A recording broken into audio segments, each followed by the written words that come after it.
And welcome back, finally, to Low Energy Videos, joined by Krendar. Hello. And Luka will be joining us as soon as he gets on his computer and fucking joins us. It's almost like we told him to be here half an hour from now, and he's not Yeah, here. I know, it's Half an hour early for some reason. Yeah, we were having tech issues not too long ago, but before that, I was just not feeling the best. Uh, but anyway, we are playing Chaos Rising. We're finally back to it. It took us half a decade to do it, but we are back. Yes. I wonder if Twisted Indica is still there. Same. Luka. Oh, there's a sorry, Luka now. Luka, shall I send you the... Well, would I be... I can't send him a friend invite in campaign, can I? I don't know. I don't even know if it does 3-player in the campaign. Does it? Maybe one person gets one extra... We can try it. No, it's blacked out. So right. I'll still bring him into chat, and we can play. Sure. We can play Last Stand. Aye. Okay. Boop, boop, boop, and boop. Yo.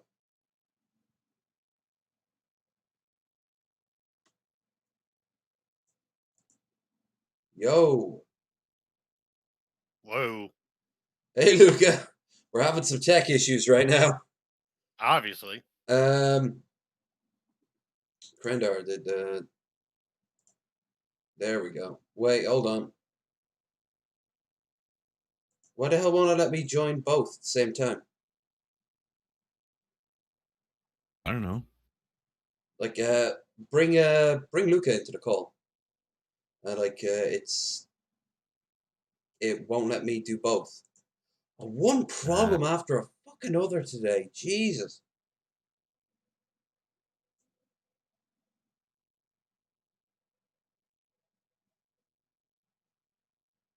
Bring him into the call. It's saying that it's going to create a new group. I don't know if it's going to kill the call. If so, we'll just recall. Yeah. Here we go. Yo. All right. Where's Krendar? I don't see him. What the hell? Oh, there we go. There we go. Jesus Christ, I thought it was going to bring me in automatically, but it made me click the join call button on the call that I created, so or on the group I created anyway. Discord's derping. Discord is I guess very it's just the way derpy. Discord works. It's just, I don't know. I guess you could say it's in its name. Yeah. It's causing much discord. That's what it says on the tin. But it's the program we need some Discord if we're going to have some chaos today, don't we? Yeah, that chaos that better be rising. Oh, it's rising, all right. Like a loaf of bread or an erection. Like a loaf of erection. Damn, I feel sorry if my dick was a loaf of bread. Although I might get more oral. I don't know. All right, so let's bring you into Last Stand. Luka, you logged in or what?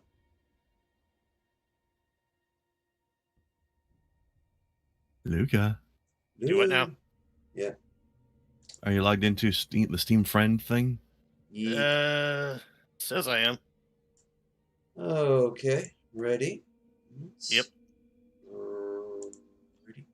Invite friend and Luka. Okay.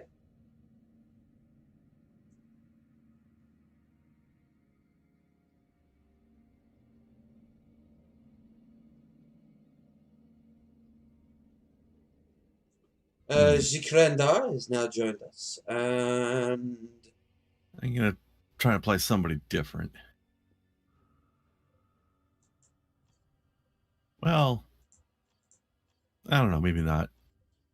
Hard to decide because the one guy's leveling. What don't I need to be logged into the game before I accept the invite? Yeah. Okay, you haven't booted up. Yeah, you might want to boot the game up before you can play it, man. Because Steam's derpy like that. Yeah, we are in a sea of derp today. One technical issue and one biological issue after another. Yeah, that too. Both machine and man fails today. Apparently. So, any news from either one of you? Not really. All the cities are burning down. I noticed. It's fun.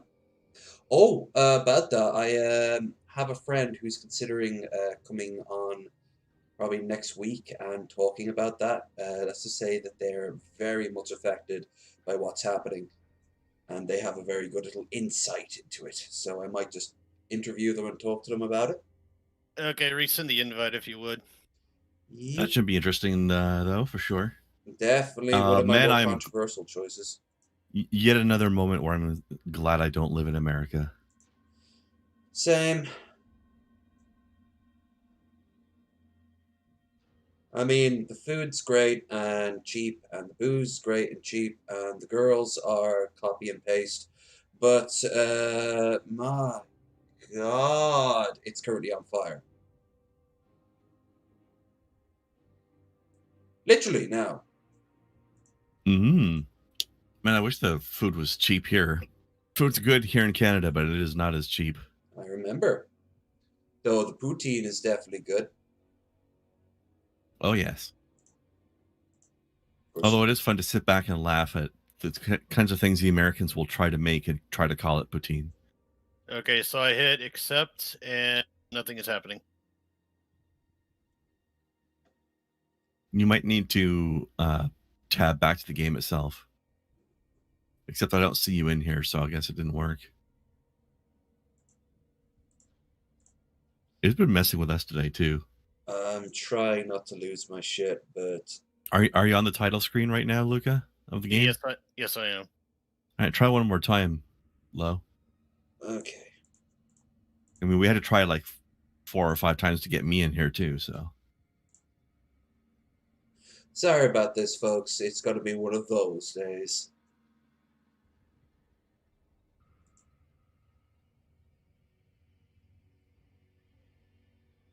Nope, still nothing. Krendar, could you invite?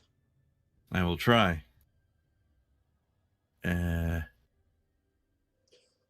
Also, go into Last Stand yourself and go into Find a Game. That might make a difference. I do not appear to have an invite option. Jesus Christ. Probably because you're the one that invited me. Maybe I cannot invite people.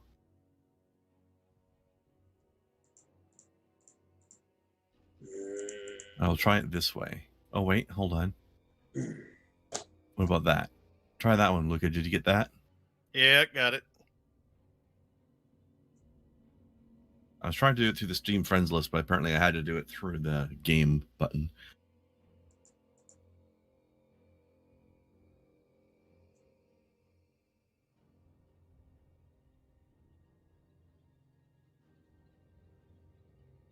Nope. With this thing today. So, are you in Last Stand? Are you in the Find a Game part of Last Stand? Yeah, I'm looking at where I can pick a hero or whatever. Yeah, go past that and go into Find a Game. Because that's where I am right now. Maybe that'll make the difference.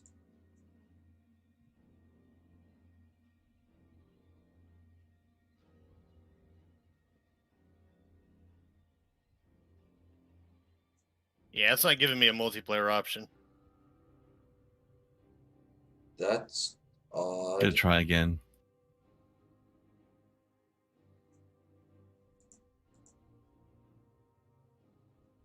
I mean, I can keep sending you invites. Maybe one of them will work. I mean, that's kind of how we got me in, right? I don't know, would maybe closing the game and then accepting the invite work? It generally doesn't usually seem to work if you accept it from outside the game, but you can try because it's been Yeah. weird today, and who knows? We can try it for science. We will make the ultimate sacrifice, looking at the All right. copyright logos down the bottom of a screen. Shoot me invite number 3482. Wow, only 82? Damn. Only. Done.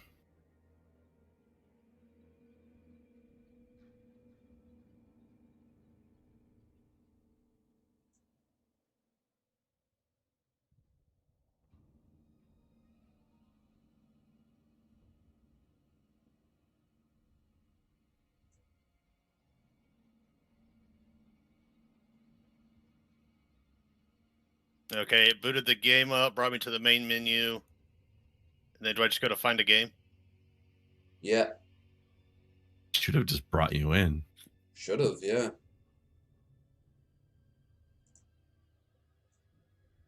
You try again, Lo. I've been setting constant amounts of them. Let's try it again. Uh,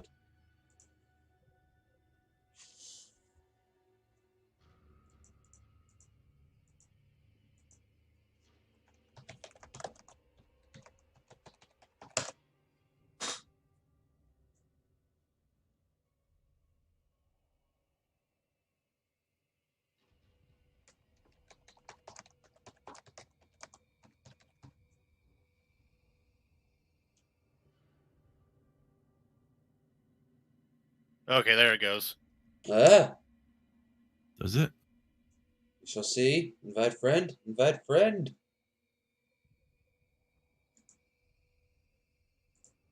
I did. View player statistics. I don't know. I don't know what Luke is seeing, but I don't see him in the roster yet. Still at the menu, it brought up a little window that said connecting to unknown game or something like that, and then the window disappeared. Yeah. Lo, try again one more time. Well, even let me now.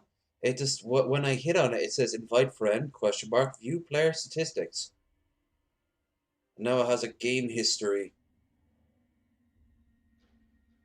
Oh, yeah, mine's doing that too. What the fuck? It thinks it's here. He's here, but it's not. I'm gonna leave the All right, party. All right, I'm gonna leave the party, and we're just gonna try it again. Last stand.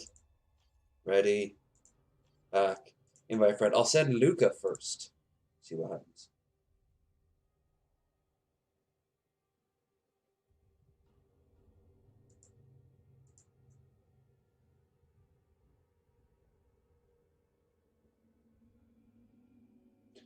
Krendar and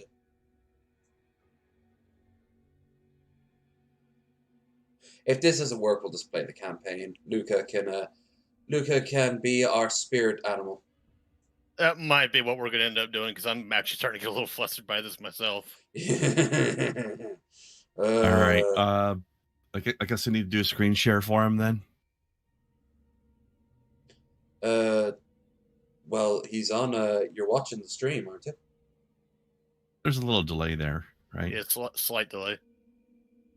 Okay. How do you share the screen then? Okay, I think I see what it did now. What? I had the game running, and then when I hit the accept invite, it said an instance of this game is already running. Okay. Oh, I had that too. I think I just closed out of the game and then reopened it, and that cleared it up.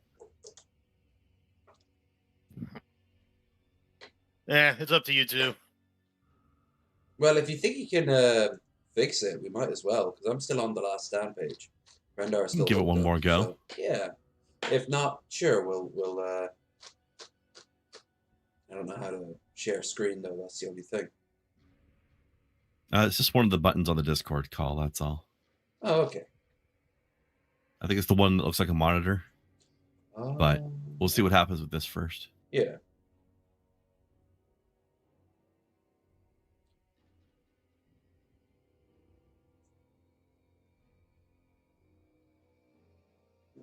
That's what we've done before when Luka or I have been commentating on the others' stream, just so that they're commentating on things as they're happening and not 5 seconds after they've happened. Yeah.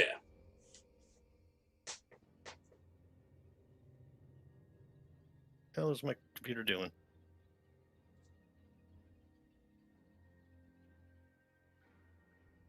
Isn't technology wonderful? When it works.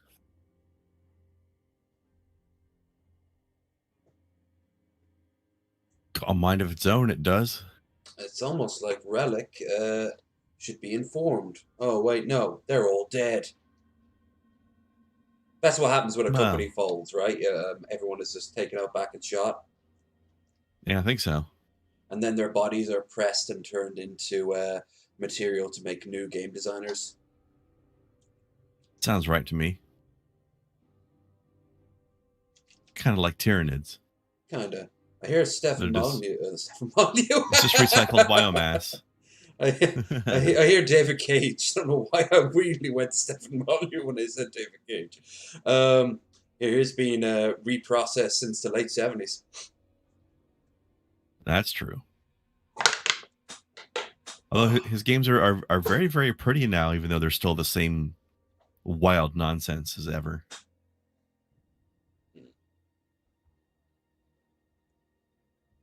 Who's Oh, the I guy? watched a lot. Well, If Huh? I get sent, or are you guys doing a campaign? Are you reloaded back in? Yeah. Okay, we'll try one more invite here then. yeah, I just sent the invite. There you go. Oh, finally! Wait, no. You invited me to play Dawn of War. Did I? Yeah. That was silly. Hold on. There.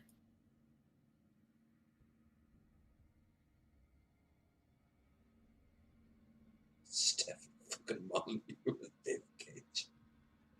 Anyways, yeah. With the David Cage thing, I watched a Let's Play of what was that? Two Souls one, whatever it was called.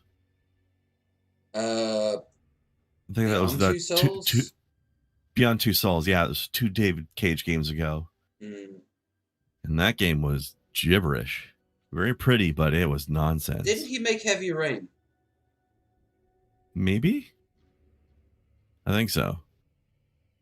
Although his last game was Detroit, right? He did Detroit. Yeah, that's right. That game actually had a narrative that made sense. It was a bit of a clunky narrative, but still. It was a lot better than his previous game narratives, though. All right, I'm declaring Fubar on Last Stand. Yeah. Because I started the game up after hitting the accept invite, and it just brings me to the main menu. You can't. All right, so try the screen share button in the call there, then low. Retribution. There we go. One thing I'll say for Detroit, though, they had very impressive face capture and stuff like that. Like the characters looked exactly like their actors. Yeah. And it turns out the actor that did the one android character, Connor, the android cop. Yeah. That guy does Twitch streaming as well. So that's kind of weird to watch. The voice actress of was Eris from yeah, she's been 7? playing through she does the original Final Fantasy and the remake. Luka, has the screen come up? Yep, I can see it. Great stuff. It'll be interesting to see her commentate on the like playing the parts of the remake when her character's on screen. Yeah. Speaking of I haven't seen that bit, but I'd be amused to. I watched the first episode of the one where when she first started doing the original Final Fantasy VII, she was playing it with the guy who plays Barrett. Oh, cool. Hanging out with her. And that was interesting to see. I think I have to use Thaddeus for one of these because I mean, maybe. Yeah. But yeah, it's funny because Barrett's so high strung and emotional, but his actor is actually very laid back and chill. Yeah, he's a mellow guy. He's pretty cool. Barrett's easily my favorite character in the remake right Barrett is awesome. They actually made him less, from what little I've seen, he looks less like a gibbering lunatic as he did in the original, just screaming and threatening people. I mean, he still does that, but it doesn't feel as unhinged as it used to. He really did Probably feel because like he's not running around jumping up and down and waving his arms like a gorilla. like it was the first Yeah. time. There's not a lot of proper emoting you can get with a low polygon count like PS1. So I don't know that they still like. I like the scene on the train where the guy is mumbling about how like scum like that shouldn't be allowed on the train, and you see Bart just go, "You say something." yeah, like he's still high strung and angry, but you can have a lot more nuance in the Oh, the of way it course. conveys now. I like what Yahtzee said about him. He's what like an elderly Japanese person thinks a black man is. Yeah, kinda. Yeah. Strong defensive line is the key. Okay, before we go, do you have the turrets, or do I have the turrets? We've got turrets. Let me double check. Yeah, bring if there we have spare I turrets. do not. I've got I the think we turrets. left them on Cyrus. Yeah, No, Cyrus has no. them. Well, well then, put them on. Whoa! Got I'll take 'em MUH off. stimulus money. Then you put them on Also, whoever you ever want to put play them on. Ark? If you're interested in it, it's half off with bundle pack on Steam, but I believe the Can you deal still hear me? expires on the Yeah, 1st. just getting a donut. Okay. Rose, Oh, shit. thank you so much for the donation. Ark Ark, topped up the pint glass. yeah, topped up the pint glass indeed. I don't think I saw the number there though. But still, thank you I all didn't. the same. I would definitely be down to try Ark out sometime. I definitely would be interested in that. I'd have to get the damn thing, but it's not that expensive these days, is it? Don't know. It's been around a little while, so maybe not. Yeah, especially with the summer sales going on. I imagine most things are. Which, by the way, folks, if you do have disposable income, you can send it my way. But if you do have to buy a game for yourself, like a lazy man or woman or other, then by all means, do it now while the summer sales are in full swing. Now, as I was saying before, I was so politely interrupted. You want to give one of them the locator beacon for the turret, because this is like the ultimate defensive mission. Well, I took it off Cyrus. You can equip it to whoever. I've already got one on you want. Tarkus, so I could take off his Rosarius, but that's saved our lives a few times. So Oh, we've got two of them. Okay. Yeah, yeah. I'm guessing Avitus. I'll. 'Cause I don't think Oh, Jonah. I'll put it on Jonah for now because I'm not 100% sure if I need the Obsidian Raven that badly. I haven't been having any energy problems, but that might be because of the Raven. We'll experiment here. Yeah, this is going to be a rough time. Oh, are we? Oh, we're doing the Governor's Palace now. I think it is indeed the capital. Yeah, capital defense. Oh, this is a brutal one. All right, I'm ready to go. Ready. Go. Let us party like a hottie. I don't know what a hottie is. It's not hot. It's not a hottie, but still, it's something. Maybe it's a hottie. I wouldn't say no to a hot toddy right now. I've never had those. I know they're some sort of drink. Yeah, it's just warm, like whiskey mixed in, I think, with a little bit of like syrup. It's sweet. It's very good to clear up congestion and if you've got like a cold or something. Probably takes a bit of the bite out of the whiskey, eh? Oh, absolutely. But on like a hot, on a cold night, it is lovely. No, I'm saying that as a good thing. Yeah. I don't like harsh alcohol flavors. I've said this before. I don't mind if they're strong as far as. Yeah, but so long as it doesn't taste like you liquid quickly. metal, you know. Yeah. I just don't like them to taste nasty. Then again, a lot of people are like, "But whiskey is great." I'm not a big fan. Flavored whiskey will do it for me, but regular whiskey, no.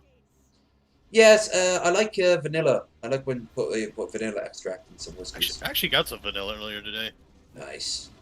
You're gonna mix it in with some booze? No, I drink it straight. Oh, nice. I actually, you know what I'd love right now? I'd love some OJ. But I hear he's out of prison. Heyo. And he also wrote a book on how, well, suppose I did do the thing. I Here's didn't how I do would it, but if I did. Man, it's the massive balls of the guy to I know. write a book like that. What was really funny is, the whole Carol Baskins bullshit. He's like, yeah, she totally did it, guys. Like, yeah, you would know. I wonder what it was like Have you in heard prison. the way Paul. he's been threatening people on Twitter too? Yeah, with, like, he has a knife emojis? list. He said he had a list.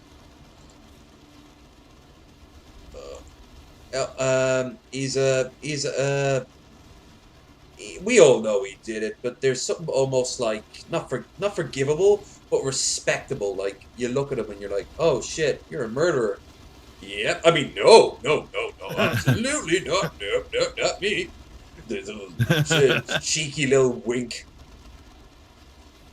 I didn't do the thing. If the gloves do not fit, you must acquit. Really does have some serious balls on him. I suppose he has nothing left to lose at that point. I mean, he's completely blacklisted by Hollywood, and frankly, good. Like he's got his stuff taken away from the Hall of Fame, which I don't think. Oh, I wouldn't have taken his stuff away, because he did still achieve those things. He might have been a scumbag, but he did achieve those things. Well, it's more about the reputation that they want to uphold with themselves and not be associated with somebody like him. Oh yes, because American sports is full of just the most proud and noble people in the world.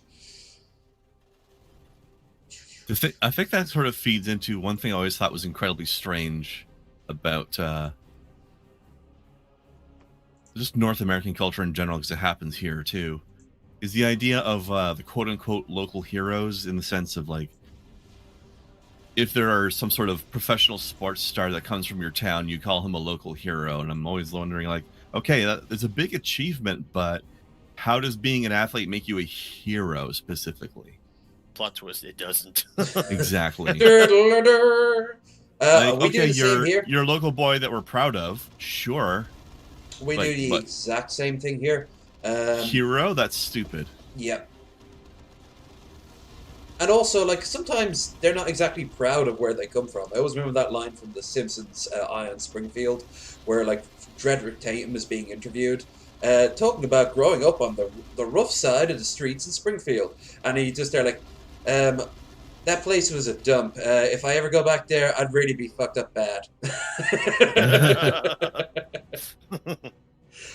They also do the same in the Boondocks, where one of the rappers is like in the worst place in the world. It's like an internment camp meets in with like the ghetto, and it's so poor that like people are just wandering around naked, stealing sandwiches from each other. Some actively jump on the electric wire around the place because it's a better alternative. That's rough. I hear they're making a new season of that. About fucking time. They're gonna piss off so many people. It'll be great. Yeah, I know, right? Because they always say what needs to be said, and that's gonna piss off so many people because a lot of people don't want to hear it. All right, do you want to go for each one of these items together, or shall we split up? I don't remember how tough it is. I think it's or do you... pretty tough, so maybe we should just pick one, and if it's not too bad, then we can backtrack. Actually, I was gonna say maybe you stay here and guard the palace while I go for the shrine. Okay. And then maybe vice versa afterwards or something. Yeah. Although we have a lot of turrets. We do. Okay, come with then. What the hell? We can always withdraw if we have to. I'll leave one squad of guardsmen here. Yeah, I got Sarge on my team. Nice. He's gonna be important in the next game. Very. He's my DACA man. Yeah, although I never knew why he always had to have a the way he carried his heavy machine gun. It was he had to like set up a tripod. Well, yeah, because he doesn't have space marine strength. Yeah, I know. But like he couldn't have had like a mortal issue bolter, because there are like bolters for just regular humans. Yeah, but it was more like a heavy bolter equivalent, not a regular bolter. Yeah, that's true. At least that's the way it functioned anyway. Anyhow. And of course, you know, he got other things too. Hell, he also had like a plasma rifle at one point and a melta.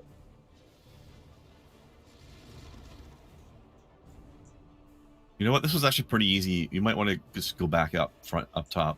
Yeah. I was able to. Although take this they're really getting easy. slaughtered up there, so it's not like we're getting I hope you mean them. Their guys are not our chaos. guys. Yes, the chaos worshippers. It's okay. We have more of those at home. Actually, they've got guys on the palace that are uncontested practically. Yeah. Oh, I see what you mean. Get to work, lads. Earn that pay. Wait, you get paid? They always have the fucking British accents. Have you noticed that? You get paid in the emperor's love and attention. And sometimes protein bars. Don't ask where they come from. Soylent rations are made out of guardsmen. Pretty much. I mean, it's protein that goes into it, as is all of your fecal matter. Very. Actually, I forget what they call it, but they actually do have a Soylent Green joke in 40K. Drop another turret. God damn, it's a wall of guns. It really is. Do you remember what they call it, Lo or Luka? What's that? Soylent. There's an actual literal Soylent Green type thing in the game. I just thought like the ration packs were just like reused human everything. Like they reused the shit, they reused the bodies. Ugh. Oh shit! Oh fuck! I've seen it come up in the Fuck! Oh, we got dreadnoughts here. I better come back. Yep. In the novels, there's some reference to something that sounded suspiciously like Soylent Green, but I don't remember the specific name. Okay, I'm gonna draw the attention of the dreadnoughts, which it might not be the smartest thing in the world, but still. I just remember hearing the name and being like, that is all the way Soylent Green right there.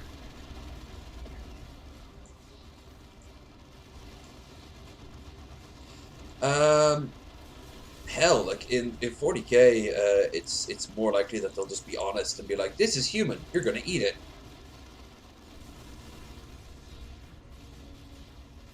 Maybe. Down you go, and down you go. Woo! Get rid of these chaos worshippers as well, and then we can go and take the relay station. Yeah. Okay. There we go. Yeah, explosive supplies. Load up. Medical supplies. Much.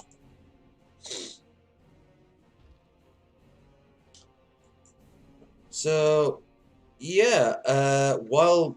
Oh, I remember what it's called. It's called Soylent's Viridians. Like, it's not even subtle. Some of the 40K theory homebrews are just like the most. There's like a chapter of Space Marines called like the Westerosi, and it is just like this is like the Game of Thrones world if it reached the 40K universe. That's amusing, actually. Oh yeah, it's like it's kind of fun. Like as a joke, I made like a Dune reference. People were like, "That's actually a good idea." I was like, I was kind of making fun of it, but okay. Anyway, while America is currently on fire, which is increasingly not all that unusual, I also saw about the whole Twitter thing. Oh, Trump. Yeah, with The Trump. whole Oh, you mean Trump threatening the military on the rioters? No, that's bad enough, but also the other thing. The other I don't thing. know what the other thing is. There's a lot of things, isn't there? So Oh, God. Twitter. You need to be more specific. Oh Twitter God! was, Oh God! We're losing. fact-checking We're him. losing. And he's like, I will shut down Twitter if they keep Fact checking that. me. Fact check. How dare I ask to cite my sources and be make sense and tell the truth? This is discrimination against right-wing people. Oh, so right-wing people lie a lot. See, this is exactly what I'm talking about. It's not fair that you're poking holes in my easily defeated arguments. Yeah. So, yeah, he's actually... and you know what else? The weirdest thing? Biden got on board that as well. They're both thinking of repealing it. Like, why the fuck is Biden getting rid of it? I don't think he even realizes what he's... I don't even think he realizes what he's doing. He Probably not. It's Biden. Yeah, he's like, oh, it's the thing with the place. Yeah. Oh. Thing that does the stuff with the other thing. The only thing I can say in with some certainty is that Trump toast. is shit. Trump is absolute shit, and so he's not very... Oh shit, we lost. This mission, it starts off deceptively gentle, but then kicks your ass on the last wave. Yeah. Oh. We should have split up on the two other things earlier. Yep. Well, we don't have to worry about it because we didn't have time afterwards. Fuck. At least we aren't. Like days required, you know. Yeah, and they let you sort of rewind time and try again. Checkpoints. Bonfires. Yes. Yeah, no. Trump's not very smart, so he'll probably fuck it up, and Biden will forget he made that promise. So that's my only hope, that they'll just be quietly forgotten about getting rid of that law that will protect people like that, because you guys need what law and what people? I don't know.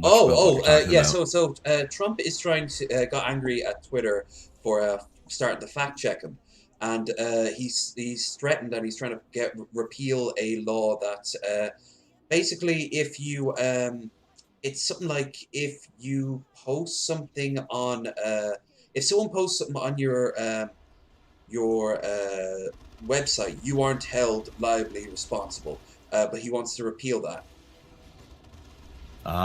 And that has he wants Twitter to be responsible for what everybody tweets. Yeah. Yeah, and the thing is that is retarded. And you know what else? It'll affect places like YouTube, for example. Yeah. It'll affect Facebook. It'll affect. Oh man, if you thought YouTube was being harsh with your content now. Yeah. Oh yeah, yeah, and you know what else? They'll do one of two things. One, they'll let anyone on to like stream and let anything go. So you'll have a lot of the most disgusting shit online just randomly spouted at any given time. It'll just be like, welcome back to the N-word show. You know, like it'll just be just one guy just saying it over and over again. Or they'll just be like, right, no politics whatsoever. If you're not here for makeup tutorials, you can fuck off. You know, it's so, which, you know, some of that content, fine, but it'll chill, like things like Drunken Peasants and DFF and all that, they'll go. If it's anything to do with religion, that'll go. Anything to do with atheism, that'll go. Anything to do with like objecting to the government, that'll go. It'll just be because they won't have the time or the resources to go through every single case. They already don't have the time and the resources to go through every single case. Oh, not even close. And it'll be 10 times worse. Yep, so they'll just be like, either anything goes or nothing goes. That's the only way they'll survive. A lot of them won't survive. YouTube might not survive. So, yeah. My vote is that they'll go with the nothing goes. Probably. Yeah, because the sponsors, they need to get that sponsorship money. I mean, we've seen how terrified they are already. Yeah, I mean, forget the money that comes out of like the smaller ones like Stamps.com or Wink. Like we're talking about Maserati, we're talking about Universal Pictures. They won't want to advertise on the Jewish Question TV show, like the Jewish Question channel, you know. Right. You know, so they'll lose that money. Exactly. And that's what it's all about at the end of the day. Like, YouTube needs to make that money. And as for Twitter, I don't use Twitter, but I know how important Twitter is for a lot of people. So All right, you go south, I'll go north. Oh, okay. So yeah, absolutely bullshit. I am 100% against this. And it's going while America's also on fire. So it's a double whammy of shit this week.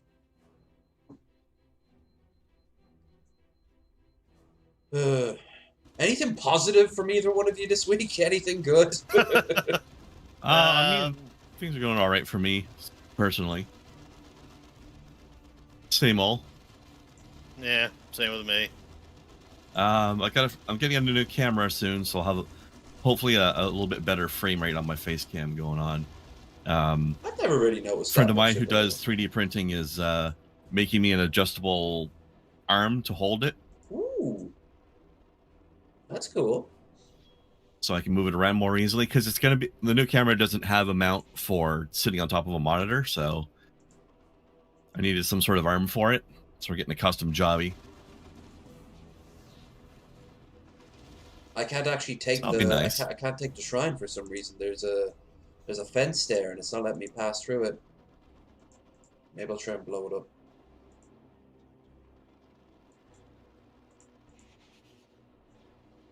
Nope. Okay, I can't do Yeah, that. me neither. Well, that's embarrassing. I don't have a fence problem here, but it's just not letting me click on it. Because it's a quest. It's a part of the story. Oh, has it not come up yet? No. Damn. All right. Well, at least we've cleared the way. Well, there's an unlimited amount of enemies, so. Well, I think the enemies that are guarding the shrines are set, so that we've killed them. When we come back, they should still be gone. So, Luka, I've been seeing you've been playing a lot of Fallout 4. Actually, that footage is old as shit. It's actually from back in 2016.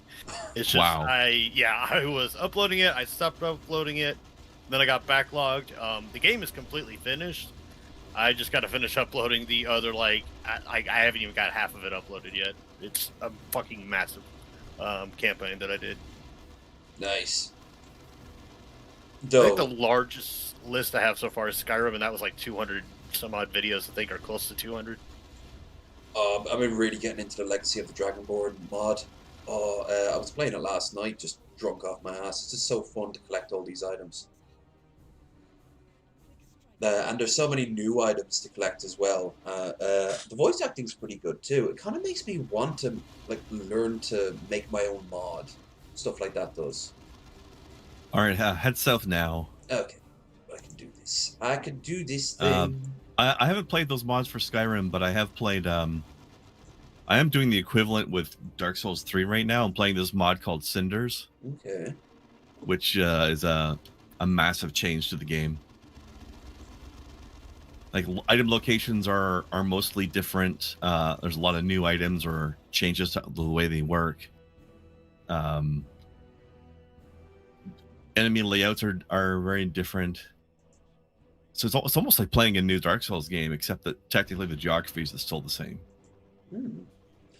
I heard from a lot of people that Dark Souls 3 is like the weakest of them. Is that true? You heard wrong then. It's the strongest of them. I think most people think that Dark Souls 2 is the weakest. Okay. Would be one of them. Yeah, I would be one of them too, although I like it. But I like the other two more. I've never heard anyone say that they hated it. It's just that it was kind of like rinse and repeat. But I think the only person now thinking of it that I actually heard it from is Yahtzee, and he loves those games to bits. So I'm guessing he's just there, like maybe he was just getting fatigued by it. I mean, you know it yourself, no matter how great a game is, there eventually comes a point where you're like, right, I need to take a break. I'm losing interest. Yeah, not just games. Like, as I say, like, steak might be nice, but if you had it every day for a year, you wouldn't want to see it at the end of it. Like, I'll do a playthrough of Dark Souls 3, and then I'll finish it, and then I'll play a different game for a while, and then maybe a few months later, I'll come back and do another playthrough of Dark Souls 3, right? I'm like that with The Sims. Or 2, or whatever. To get back into The Sims. I've done that with Bloodborne a lot. Yeah, I think I've done 4 or 5 playthroughs of Bloodborne, but there's always a few months between. And I mean, I like the variety of playing different things, you know? Yeah. Well, this is going a lot better, Lo. It is. So thanks for just jinxing it.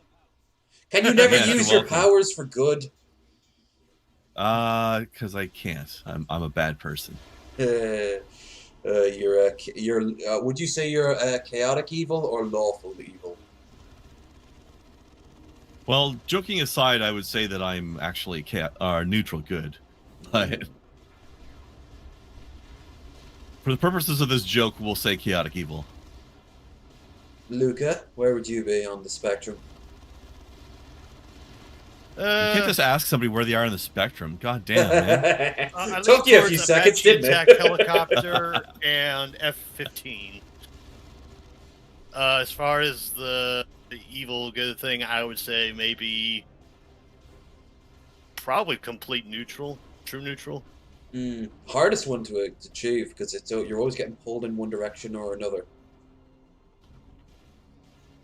Yeah, I always go for like the morally good. Like whenever I play Fallout or Skyrim, I'm always the morally vague character where like I won't beat up a farmer or anything like that, but I'll definitely steal from them. I hate to say it, but I'm a little bit lawful good, or maybe lawful neutral. I'm a bit opposite in the sense that if I'm playing a video game, I'll usually be a moral absolutist. So you're going to commit to just do the most horrible thing or the most good thing every time. Basically, I pick a side and stick with it. But then again, a lot of games reward you for doing that sort of thing. But I just like to do it. Particularly if you're doing like the morally good thing. But even then, like I think New Vegas asks some really heavy questions on that front. Like, I mean, there's a lot of the Fallout and Elder Scrolls games don't really do what I'm talking about as much as what I'm talking about, like games like Infamous or something like that, where there's 2 very clear alignments that the game tracks and then gives you rewards for. Like, oh, you're pure good, have this new power. Kind of thing.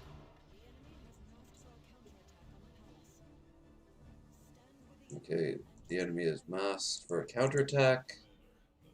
Pass would not hold without your aid. Why don't you hop down? I know, right? Why don't we have more than just 4 of us down here then? Yeah, you'd think maybe they would. They always have like a big spaceship of things, you know? Maybe send them why is down. everybody sitting on the strike cruiser twiddling their thumbs? We could help, but our armor's in the shop. Yeah. They're just practicing their social distancing. Yeah. They don't want to steal our thunder. Go get them, Tiger. You can do this.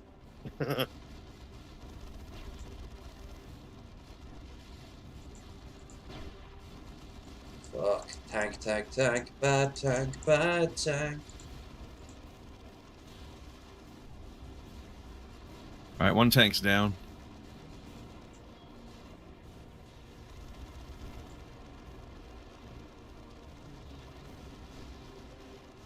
I still don't think there has ever been a game that quite gets the scale of Warhammer 40,000. Like we should be seeing numbers in the thousands fighting over this game with the same amount of Space Marines, On both sides. Yeah, absolutely. Well, no, there wouldn't be thousands of Space Marines, but no, there would more be than thousands. 4. There'd be the same amount of Space Marines as you see here, but there'd be thousands of Guardsmen and thousands. Oh yeah. Of, I'd say maybe 10 or 20 Space Marines, but then like thousands or tens of thousands of Guardsmen. Yeah, and tens of thousands of Chaos Attackers. Yeah, some of which would be Space Marines, but they'd be like literally, they'd probably be like the final wave because they need to send their slaves in first. Yeah, exactly. Got to send in the disposable meat. Absolutely. In the first wave. The Khorne does not care where the blood flows, only that it flows. Yep. Hey, and that's that many less bullets for the enemy to use on them, on their real troops. Unless, of course, they're Nurgle, then they don't give a shit. They're just walking in laughing the whole time. Oh, we lost the shrine. Oh well. Ah, fuck it. I'm not doing that again. No. That is actually the highlight of this whole game, this whole DLC. This is just so it's like nowhere near as hard. The rest of the game is nowhere near as hard. As this mission, yeah. And here's the thing that doesn't make any sense, though. Why can't we just go retake the shrine after we've finished defending the palace? Yep. It doesn't make any sense. It's like, nope, you have to leave now. Bye. All right, I'm gonna go refill my drink real quick. I am actually going to refill my water bottle because after my awful stomach pains, I should stay rehydrated. That'd probably be a good idea. Luka, if you're not going to go off and get yourself some liquid, regale the chat with a funny story. Nah, I'm probably gonna get some drink as well. I put down the headphones, so I have no idea what his response was. Hopefully he's got some weird limerick for you right now. I feel quite nude without my bathrobe on.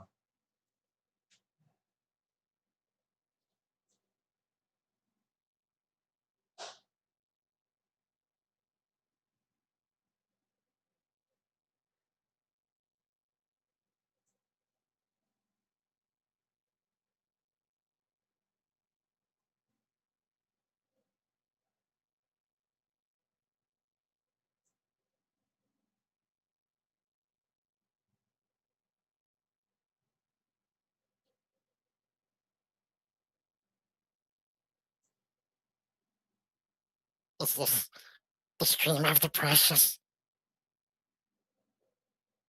Precious here. I actually upgraded to the bottle that looks like a very daring dildo. Ah, the precious. Sorry, I was doing my Gollum impressions. Okay, I'm back. Welcome back, precious. Oh, sweet merciful marmalade.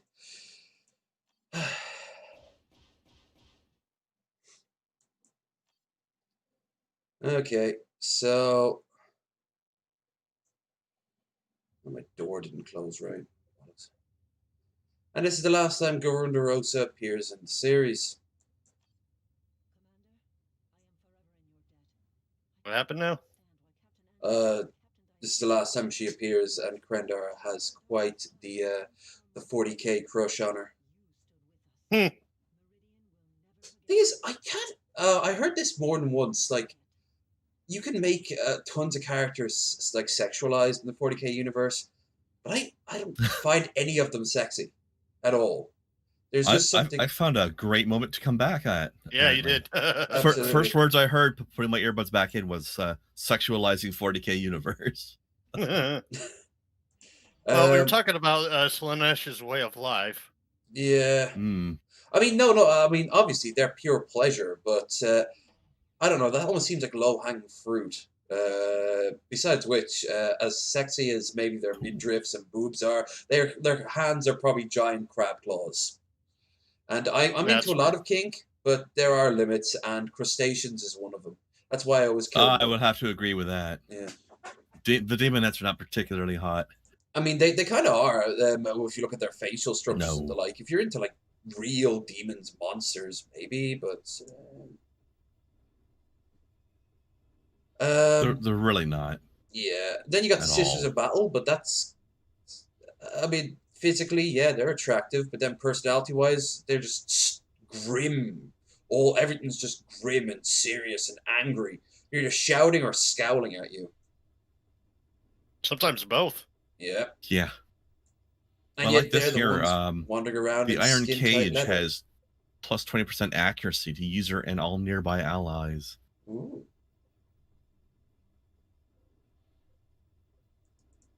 But then I would lose.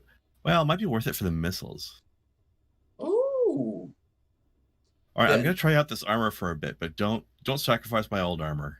Okay. Sacrifice all the armor. A lot of it they won't let us. Actually. Armor for the armor god.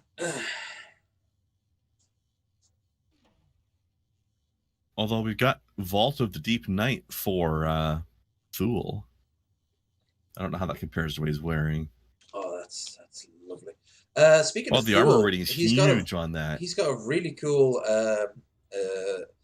feature on his energy detonation. If incapacitated, tool triggers a powerful radial detonation, damaging and knocking back all nearby enemies.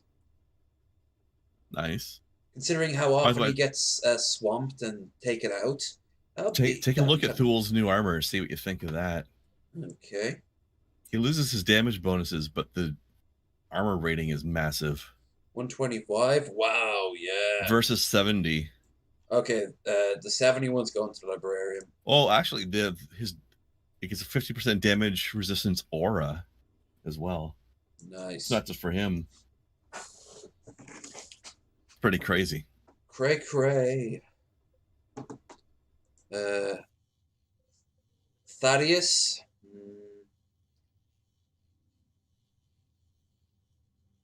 Our campaign score rates as a Justicar of Fury. That's such a 40k title. They're so pretentious. Pretentious, but also angry. I like the way grim darkness of the far future. There is only chillax, bro. Seriously.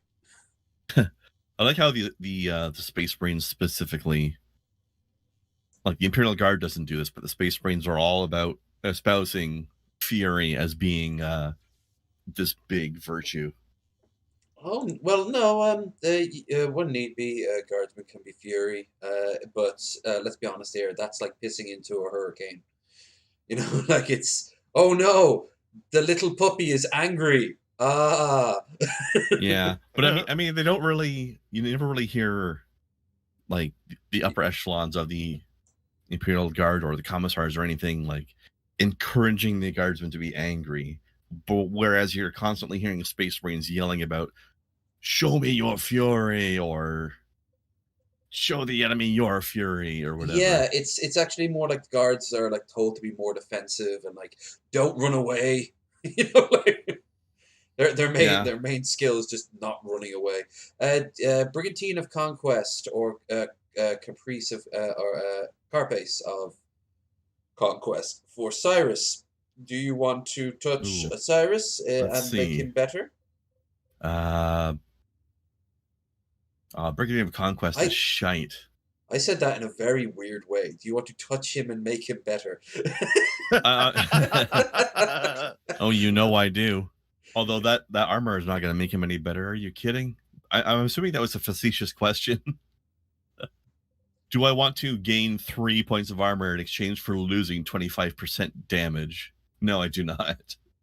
So into We'll just get that out of here. Librarium, and do you want to level up his skills? Here, have more health. Yeah. Done. Okay, I think that's everything. So we shall leave and go to. All right, we got two choices: Aurelia or the Judgment of Carrion.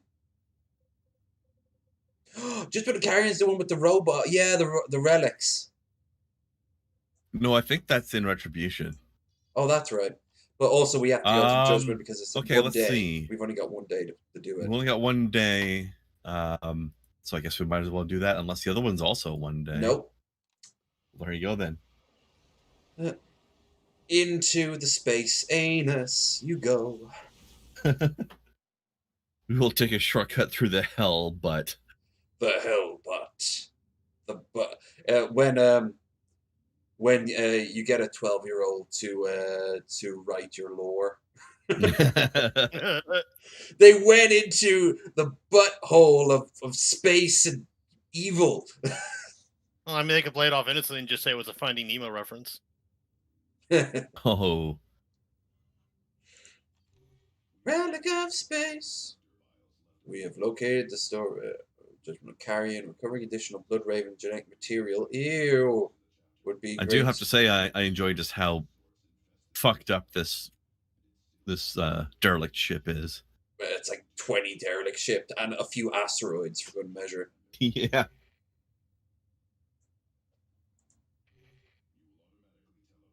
I love the orcs at the end of the next game, the campaign. their prize is that they find this, and they're like, forget everything. We got ourselves a spacey Hulk. They do not care. They just want this so badly. That sums up the orcs in general. Okay, so They see danger as an opportunity for fun and salvage. well, yeah, loot and scrap and loot. They're actually the only fun ones left in 40k at this point because it's all so grim. But the orcs are still just ridiculous. It's great. Yes, they are. I like how like the assault marines will have like a proper controllable jetpack, whereas orcs will just strap a literal missile onto their back and you ride it around.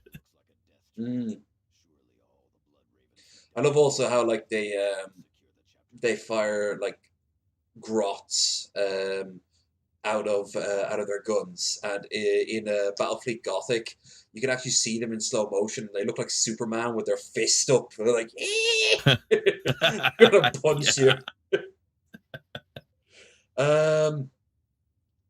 Reminds me of do you remember when there was Warhammer Age of Reckoning, the MMO? Kind of. It was Warhammer Fantasy, but they had if you're playing on the orc side, they had an amusing thing where you could play I think it was called a Squig Herder class, which is like an MMO style pet class where your character was like a goblin, but then you had a squig with you all the time. And one of the abilities you could do would be to jump into the squig's mouth and wear the squig like armor. I was reading one of the books from Elder Scrolls a few days ago. I've got like a mod to make them into audiobooks, so they're just great when you just want to, wander around dungeons and the like. But okay, yeah, it was showing like this guy was in Black Marsh, and they describe how they get around Black Marsh. You get inside this weird, you go inside this weird worm thing, and it carries you around like a river. But you have to like get inside its mouth. And I'm just thinking, if they ever do Black Marsh, how the hell will that be a game mechanic? Like, I want to see. Like, I don't know. It reminds me of kind of reminds me of Morrowind with like those weird giant the bugs that would ride around. Yeah. Although you were technically on the outside of the bug, but yeah, still. They carved it inside the back of its shell. Why walk when you can ride? Which is fucked up because like you're riding inside of a thing's back. They have that appear in Samurai Jack as a tribute. Oh yeah. Yeah. There's a whole mission where you're a whole episode where Jack is crossing like this big ocean. It's really cool. Oh right, yeah. So we have to go in here. Also, we're timed, so we have to locate the 4. Yeah, because we're being corrupted by the place. Yep.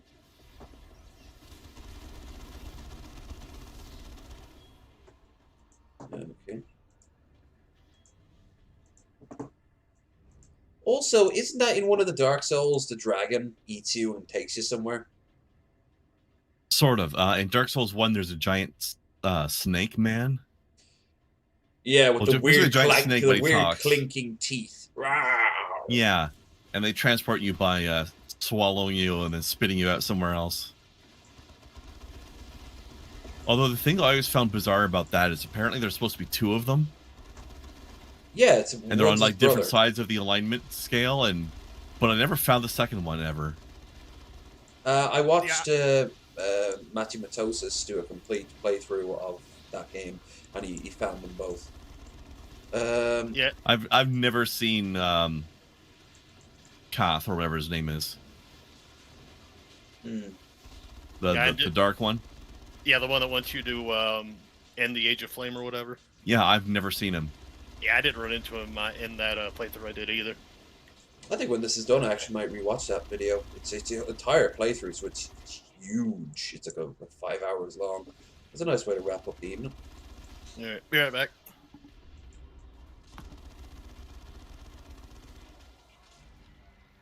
Smashy, smashy. We're getting bogged down a lot. And Jonah's getting fucked up a lot. Oh, he got shot by like 50 Hormigons at once.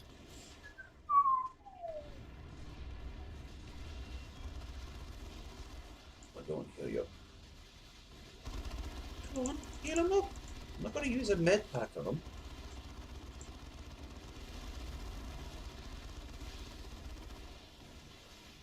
Let me get him into some cover here. Yeah, you should go. Get him healed. All right. I love this attack. It's such I know, it sounds so visceral, doesn't it? Yeah. But also, it's actually kind of a nerfed attack. Because how it works, they get knocked off their feet, and when they're debuffed when they're knocked off their feet. So they just take more damage as a rule, regardless of how strong your range attack is. So long as he How has long it. does the debuff last? Until they get back up. So if you can just put them into a corner, you can basically gimp them, and it's great. To check this corner over here real quick. Yeah. I think they designed this this space hulk pretty well, because it's like geared towards a timed mission. Yeah, so it there's really a lot is. of dead ends that are just there to frustrate you. Are those Tyranids you're fighting or Chaos?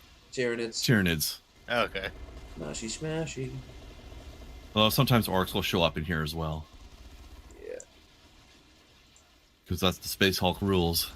Tyranids and orcs. Tyranids, orcs, sometimes Gene Stealer cults, but they are technically Tyranids. What's his name? The Harud. I can't wait to see some Harud. That'll be good. What's that? Haruds only appear in the books very rarely, and have appeared in that geology book.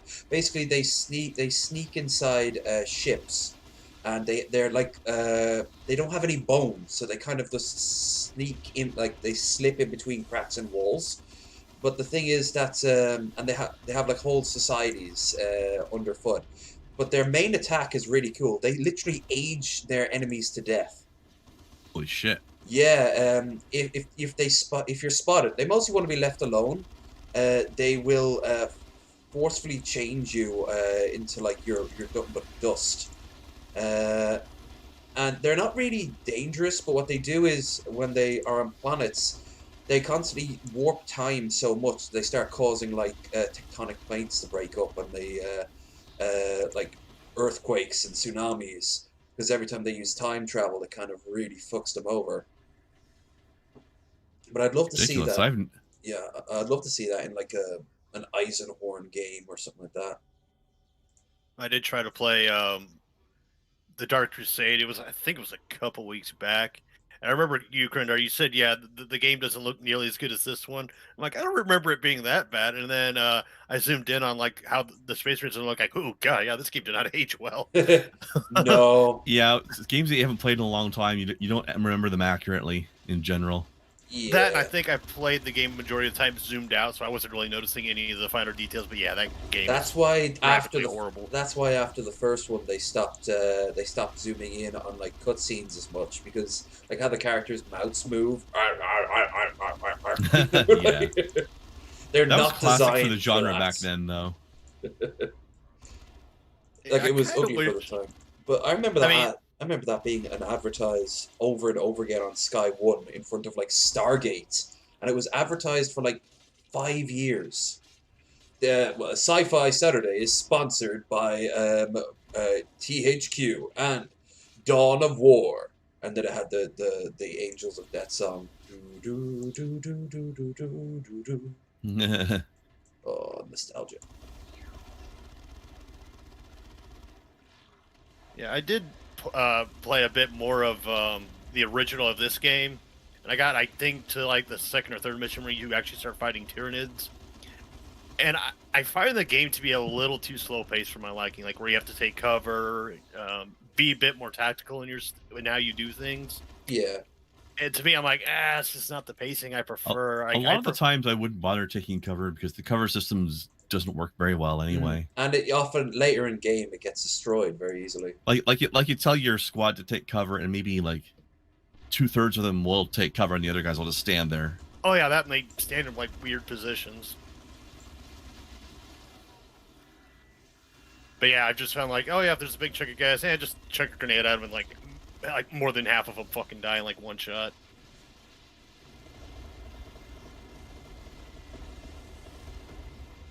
Yeah, this of course was based off the Company Heroes games, and I've only recently played them. I played them on this channel and I really enjoyed it. But it was when I was playing it, I was like, oh, this is just like Dawn of War, only like they don't have superpowers. They're just like dudes with guns. Yeah. World War II, more or less. And but it also had like more base building and the like in Retribution there was base building, but it wasn't much. You just have like a one base building that you can have, and all of your troops come out of that. So yeah, like I don't mind having like limited squads and whatnot. I just would prefer if they made them like the sites they were in Dark Crusade, where you could have up to like 9 guys in a single squad. That'd be nicer.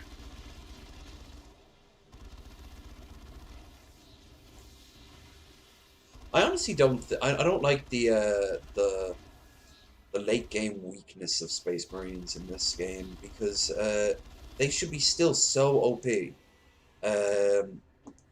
Maybe just have more enemies on screen. You know, if you're going to give it like a bigger threat.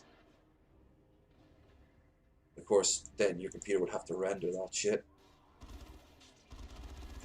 But I don't know. After a while, it seems like everything gets so much weaker. Well, I mean, like the StarCraft 2 campaign, like, you know, multiplayer, obviously the Zerg can't Zerg as much as you would expect them to. But in the campaign, the AI will throw like everything in the kitchen sink at you, like in droves. I remember playing that, and I was like, oh wow, like they do not get. It reminds me a lot of Command and Conquer in that regard. Do you ever play like skirmishes on Command and Conquer? That was brutal. I haven't. I only played the campaign. The original Red Alert would get really hectic and brutal, but the later games I found were like the later versions of the games got a lot easier, especially Red Alert 3. Yeah, I really like Red Alert 3. That was the last good one EA put out. Actually, I think that was the last one in general they put out, unless Tiberian Sun 4 came after it. I don't remember, but EA did that series dirty. I just miss games that have like live action FMV, especially with all those like B-rate actors. A lot of them went off to being like what's the name of that one? Battlestar Galactica. Oh yeah, I know. Yeah, the chick that played Tanya. Yeah, you remember when Command and Conquer got Tim Curry? Tim Curry's the Russian premiere. That was the best. Yeah, I know, right? Space. The one place capitalism hasn't touched. They had George Takei as the Emperor. Yeah. Yep. They had David Hasselhoff do a cameo Simmons. as the president. J.K. Simmons is the president of the United States. Yeah. All he really wanted were pictures of Spider-Man. Yeah. and of course we can't forget the immortal Devil as Kane. He was probably the only like really good actor that was actually taking it a little seriously. But I'm serious. Have you seen pictures of that guy today? He does not look any different. Yep. He does not age. He's literally immortal. Maybe the Tiberian series was just his autobiography. I know, right? He's an alien. It's mind-boggling. Power moves quickly through the Brotherhood. That explains EA. He looks the same in Command and Conquer 4 as he does in Command and Conquer 1. I know. Oh, jeez. That's that first one was released in like '95, and then Tiberian Sun 4 was like mid 2015 or something like that. I don't know how he doesn't tan in LA. Like, he's still pasty as fuck. Yeah, he might be guy remains indoors most of the time. I know. I once looked up his. Like IMDb, and he doesn't do much else, but he does a lot of stage productions apparently. I could see that, yeah. Yeah, I always found like the all the actors, barring the first Red Alert, it seemed like all the actors, like Jennifer McCarthy and all them, they knew the game was ridiculous and they had fucking fun with it. So the acting and the Dude, roles did worked you for guys how ever see silly the? the Did you games were. guys ever see the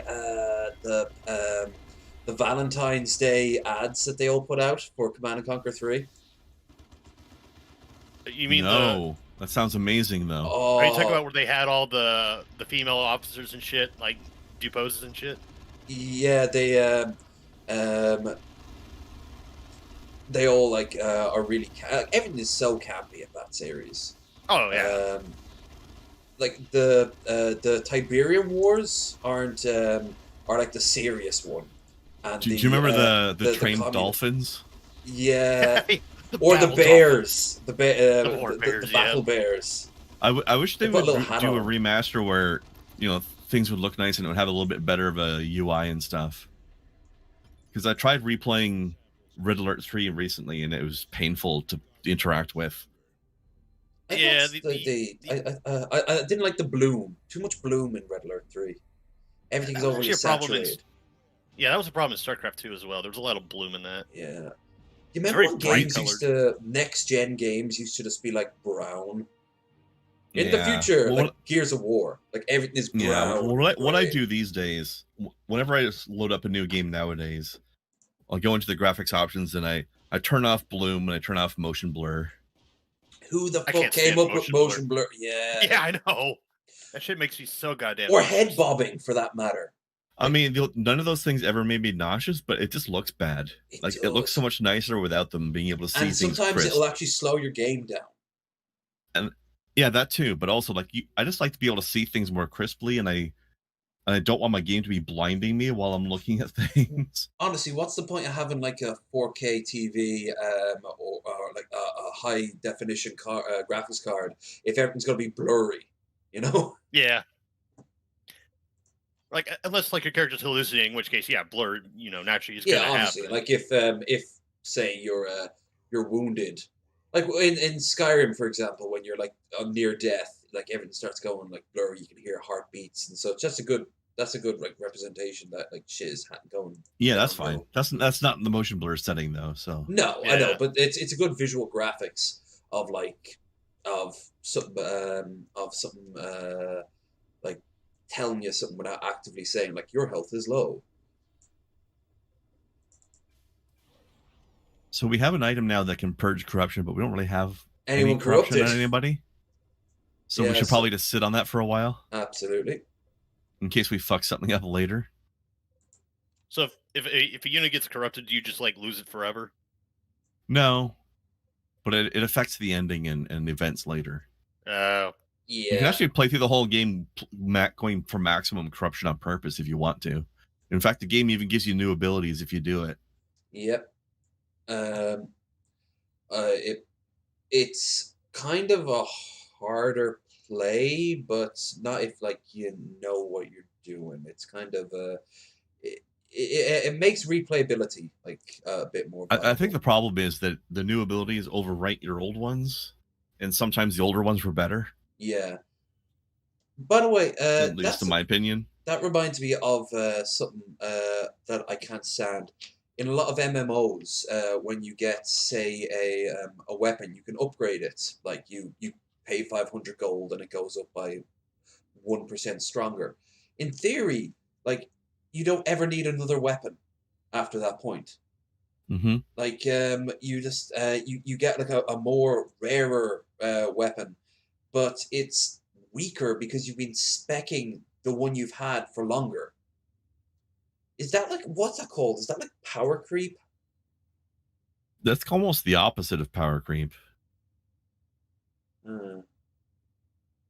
don't know. That's I don't know what the term would be, but it is kind of bullshit. I know Yahtzee talked about it. I know Extra Credits did an episode on it. I forget what it is.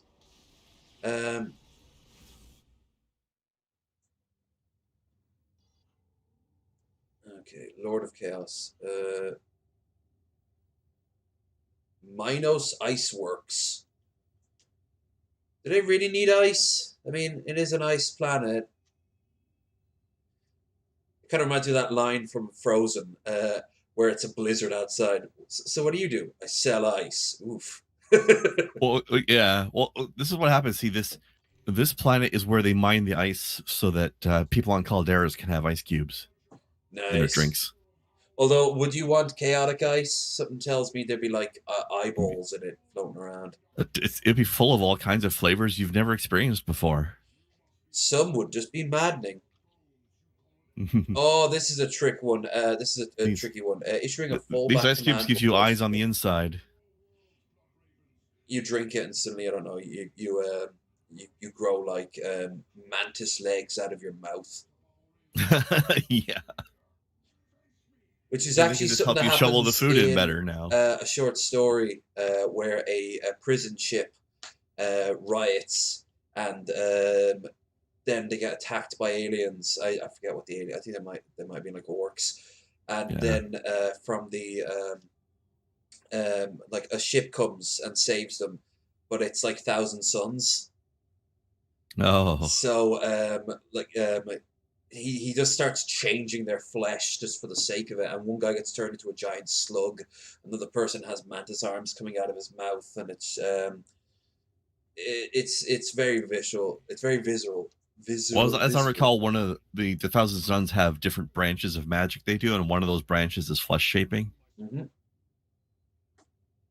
They're like the healers, but also like they mutate things. Yeah, I mean, they don't have much use to heal their own troops because, except for the sorcerers, they're all just ash and dust in their armor. But they can definitely warp, like, I don't know, a favored pet. I know they all have pets, and it's like they're monstrous chaos spawns that they just kind of leash around and show off to everyone else. Sounds about right. Speaking of which, I watched that Astartes series the other day. Oh, good. It was excellent. Yeah. My only My problem God, it is was the good. very first episode. It takes too long. The build up is too. It takes too long. Yeah, for ambience sake, sure, but by the time you see them walking down the corridor, that's I think where the show really starts. Yeah, pretty much. But It my just- God, they really nailed the feel of everything. Yeah, it's nice to actually have it as grim dark, not just sort of bang bang bang, but also like horror. That woman with her, the mutated fetus, and she's talking to it. Oh no, that wasn't Astartes. That was the other one. Oh, Heart of Darkness, or Fall of Hope, or something. Yeah, something about no hope. Yeah, Yeah. Oh, the Astartes one was the one with the. that was that one. With the alien, was the Yule Goth or something. The weird. Like it's a weird alien artifact yeah. thing, and No, those that's two psychers, like Yeah. tech psychers. with the masks on, and I love the Yeah. movements. I love the movement speed It was of how fucking they great. The animation quality was amazing. are. Have you I mean, ever seen? the other thing was good too, and like the lady that was flesh fused into her baby was appropriately creepy as fuck. Yeah, she's Um, screaming at it to wake up. But Astartes was just incredible. I love It what also sounds very kinky. Yeah, very kinky.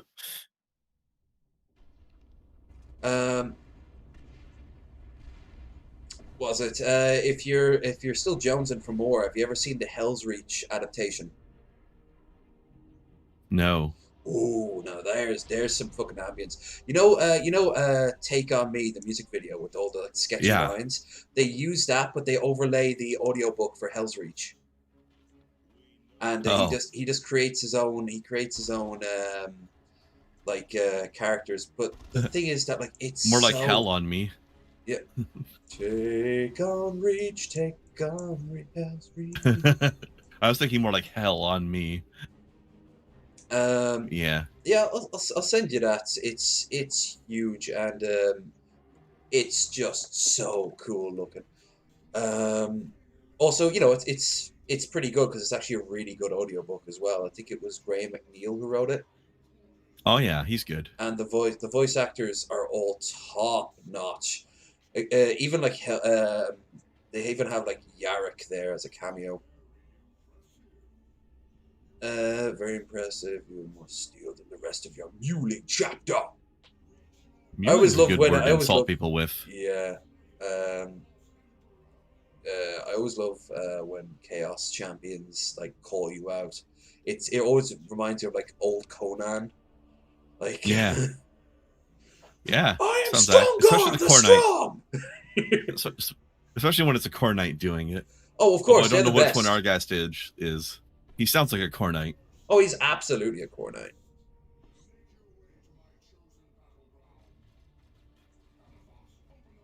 Whereas LFS, I think, is probably more of a He's a word Qianqing. bearer, so he's undivided. So, although he can't be that much of a core knight because he's using magic. That's a netty no. Well, that was LFS doing that, though, wasn't it? Yeah. But the Blood God does not appreciate magic users. Is that more of a Sinch's stick? Yeah. Yeah. Well, I think Slanesh and Nurgle do it to some degree, but Oh, they Cinch all is the one do that it. Even specializes more. in it. I mean, when you teleport a bloodthirster into battle, Yeah. you know, you're basically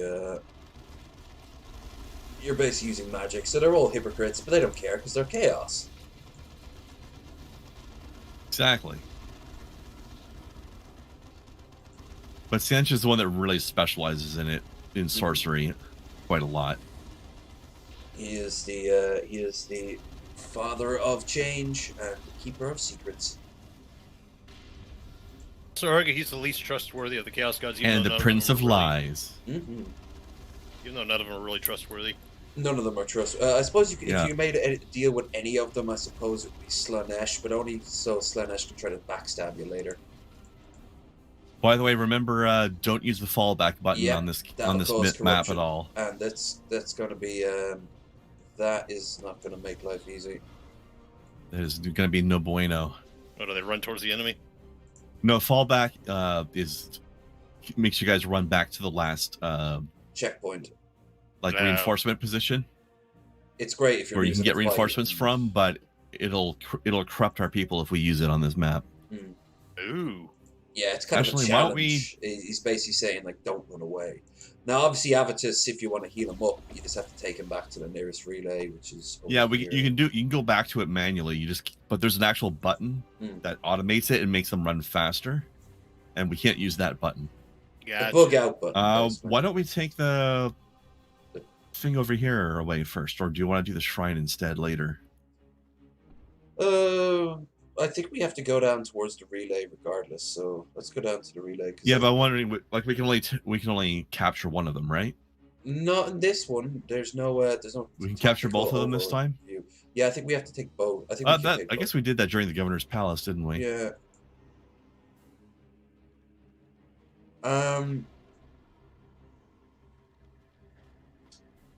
Let's see. Actually, wait. We can't go this way. The bridge is out. Never Yeah, mind. the whole scripted event is that you have to. I take forgot up about these that. walls. Yeah, it's we're being led down a specific path. They've turned it into a twisty corridor. Yeah. Yeah, just to Okay. fuck with us and to sacrifice. We're being people they railroaded don't by the like. DM. You see a bridge, but you can't use it. Then why is it there? Because fuck you, that's why. Yeah.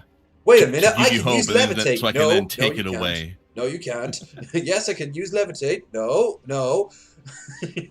No, there's What? an anti-magic aura here. Why can't I use the bridge? Have you ever read The Bridge of Terabithia? Point taken. Mhm. I don't know if any of you remember that story. I don't. I only know the Um, movie. Don't remember much of it either. Yeah, basically, there's like a bridge or something that one of the main characters ends up dying after crossing it. Oh well, yes, that is the point to be taken for sure. Then. God, I was reminded there of the. Did either of you ever see the movie? Oh my god, that Mazes guy got and Monsters? launched. That Ooh. guy got thrown in the drink. Yeah. Did either of you guys ever see Mazes and Monsters? Tom Hanks is Nope. in it. It's a Never heard of it. It's a very low budget, it's almost sort of like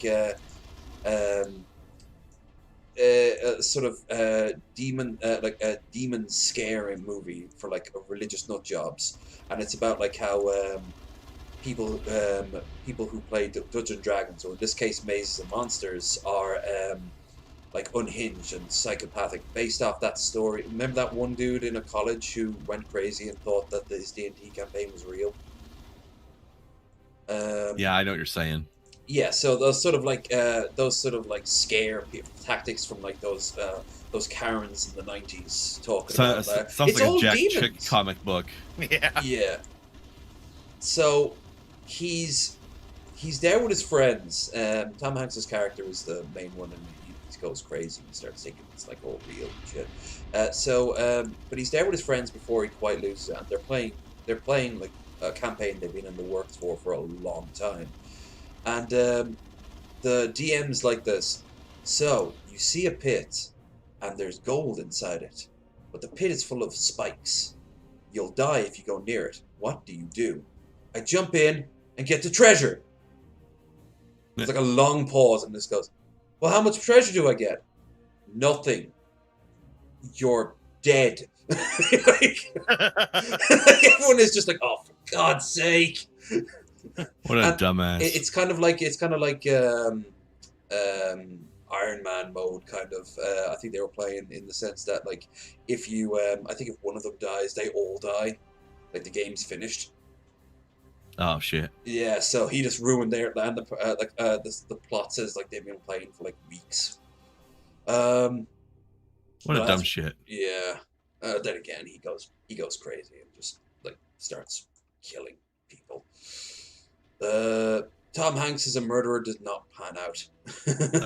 I don't know if there's anything we can do over there. Yeah, we go down here and we take on the relay. Honestly, when I think of unhinged, we can't. crazy We can't. people- No, you're right. We have to. Go Yeah. around. Sorry, go on.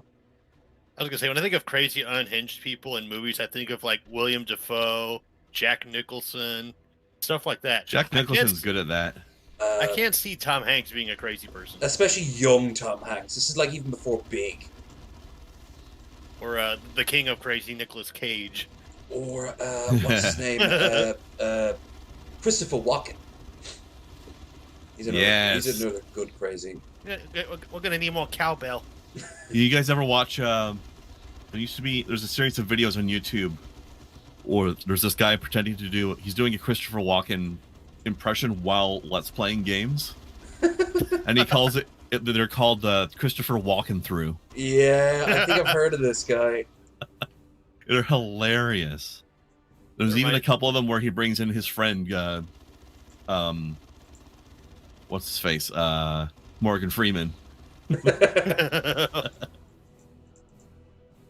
And they both do an amazing impression, but I highly recommend looking them up. There's not a lot of them. There's maybe only like a dozen, but they're very funny.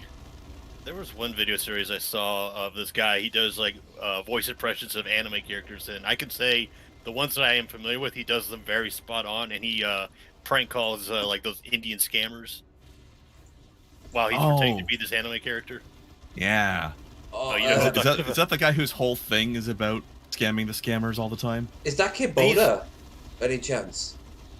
Is his name what now? Kit Boga. That's the guy I'm thinking of. Yeah. Just wait a moment. Just wait a moment, sir. Just wait a moment. Yeah, he does. I don't think it's the Sometimes same guy. he's a granny. He does voices, but he does like southern accents. He does old ladies, a lot of old lady accents, dumb blondes, rednecks. His name is Sea Dog VA. Okay, different guy. I think I recognize the name. By the way, I love how we're just bouncing Aragast all over the place. Oh! Maybe he's a rubber man. You never know. Yeah. I am rubber, you are glue. Or maybe he's drunk. I don't know. I think it might be that autocannon on the Dreadnought doing it. And now You're he's just blasting him off his feet constantly. And he had to reposition himself for the cutscene. Yep. Yeah. While Wait, hold on. I have to land at my mark. Yeah. I have to do my thing while I'm standing on this precise spot. What's the point of the script if we're not going to follow it? Yeah. This is why we do rehearsals, people. Yeah. Oh yeah, You're so supposed to knock me down over here. I don't know if you follow The Walking Dead, but I now refer to Cyrus as Space Daryl Dixon. Even just from watching half of season 2, that still already sounds right. He just looks and sounds like a space version, or space version. Version in space. Non-Southern, I guess. Even though Norman Reedus isn't, I don't think he's Southern. He's good in a weird choice in Death Stranding to use. You mean Norman Reedus and his amazing fetus? Yeah, Norman Fetus Reedus. I heard so many mixed views about that game. I like Yahtzee's description of it is in that it's the ultimate chill walking simulator game. It's barely a game. Yeah, it's honestly. It's just get from A to B. Sometimes there's like you have to quickly fiddle with the controls. Get from A to B.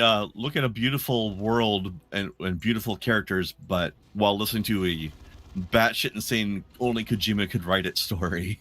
Yeah, the fucking plot is just so weird, but you know at the same time it's. If you've ever played a Metal Gear game, though, you know what to I the level of insanity to expect. I absolutely love 5, even though you have to go through all those fucking audio logs, vocal cords. Shut up! I haven't played it since 2, honestly. Fall of Liberty. That was a great twist. The halfway early on, where you're not playing as Snake, but you're playing as Raiden, and like early Raiden. He's not even like a cyborg ninja yet. Before he turned into a total edgelord. Yeah. Yeah, Japan does love their edgelords. Oh my god, Revengeance was fucking crazy.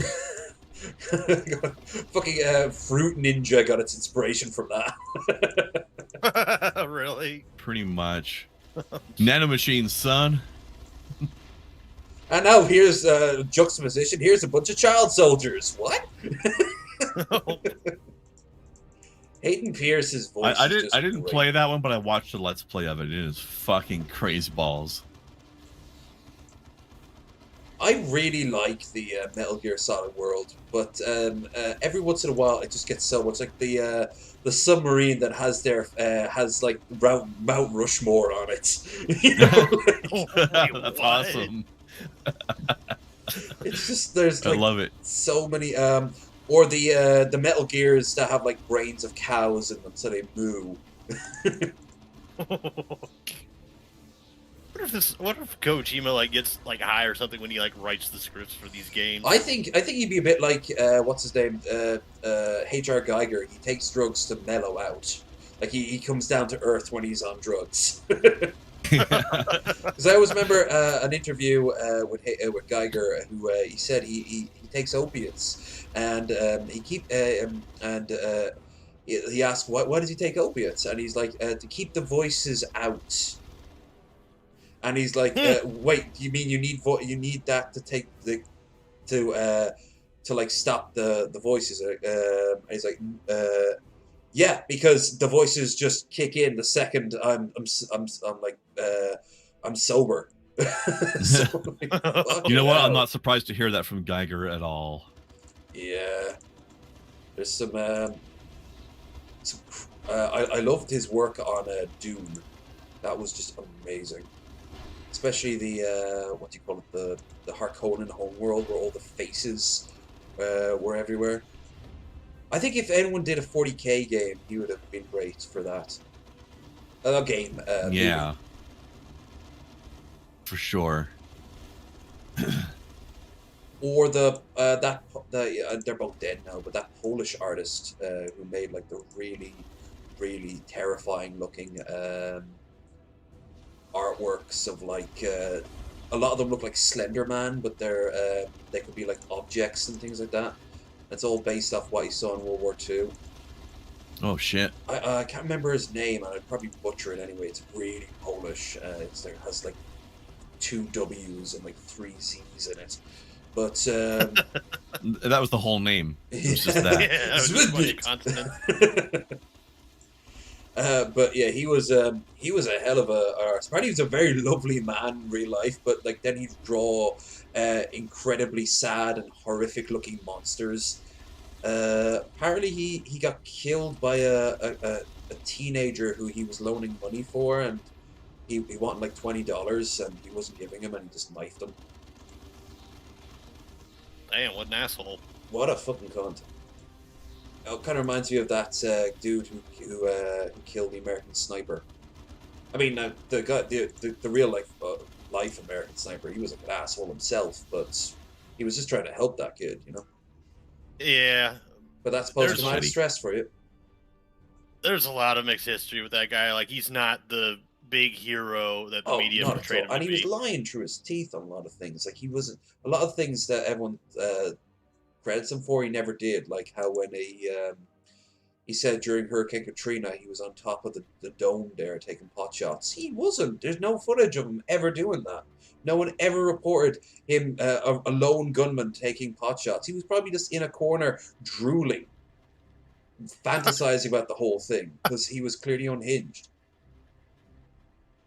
Oh yeah, the dude definitely had some fucking screws loose. But then again, a lot of that's how most veterans don't Yeah, of course. lie about their actual performance records and shit. But yeah, I mean, And of course, he did a lot of crazy stuff as well. Like he's mixed in truths and lies.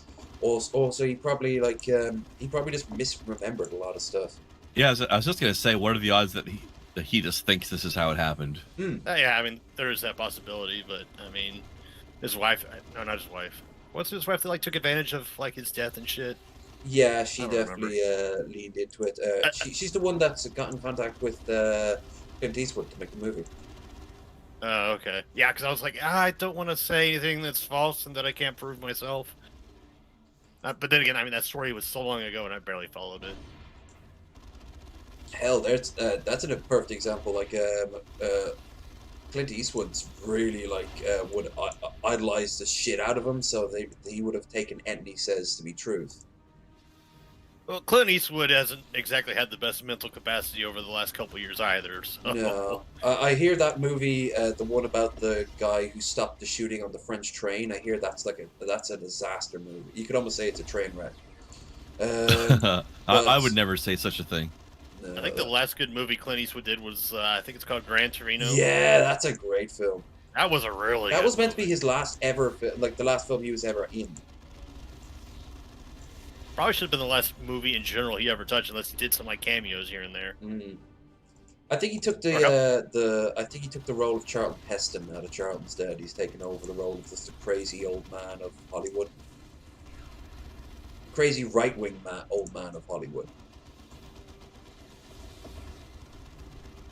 Oh, because you gotta specify the wing, because crazy comes in a lot of different flavors. Yeah.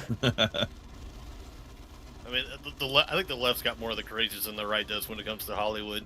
Absolutely. And there's different levels of crazy. For example, I would say Shia LaBeouf is a bit unhinged, but I don't think he'd I don't think he'd ever. I wouldn't say a bit. I would say a lot. Yeah. That dude's definitely all kinds of loony. There's something. You have a gift for understatement, my friend. Low energy. There is something very scary about him. There's this footage of him just in his truck at a red light, and someone sees him, and he just stares over, and he looks like he's gonna kill. He's judging you up to wear your skin, you know. But he's really polite. He's like, "Hey, how you doing?" Remember that song, the Shia LaBeouf song? Shia LaBeouf. Nope. You don't remember where everyone has all the paper mache heads on, and it's about being. It sounds amazing. I talk about real cannibal Shia LaBeouf. Yeah, actual cannibal Shia LaBeouf. That's right. Or actual cannibal. And at the end, you've probably seen the meme of it where Shia's in a tuxedo clapping very disturbingly. He shows up at the end of it, the clap. I think I've seen that meme at least. Yeah. I just remember there's that 12-year-old girl or whatever that walks all weird or whatever. Oh, is that That's the the only music video? part that I remember. Yeah, I think Yeah, so. where he's in a cage with her. Yeah, I was like, what the fuck is going on?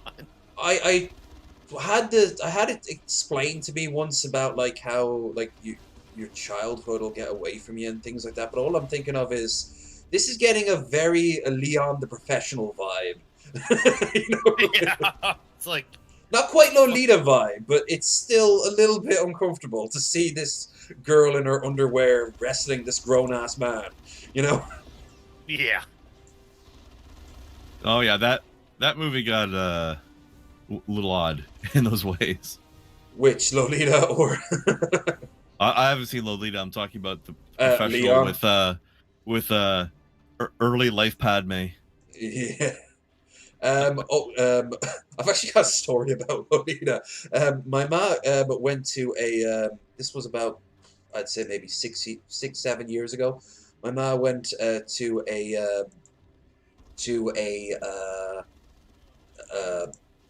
like a summer fair or something like that, like a garage sale or a flea market. That's the word I was looking for.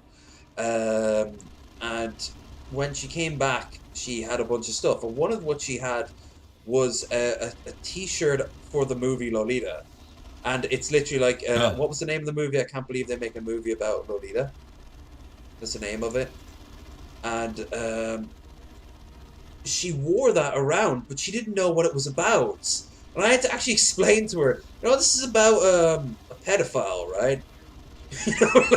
And she literally just I had to actually show her like the Wikipedia page, and then she just immediately threw that in the bin, which is a shame because it was a really cool picture of it. It was of like Lolita in like her sunglasses, and she's like got her finger up to her lips that are bright red. Yeah, then I'm like, oh, that's a really cool picture. Too bad it's of a fucking child.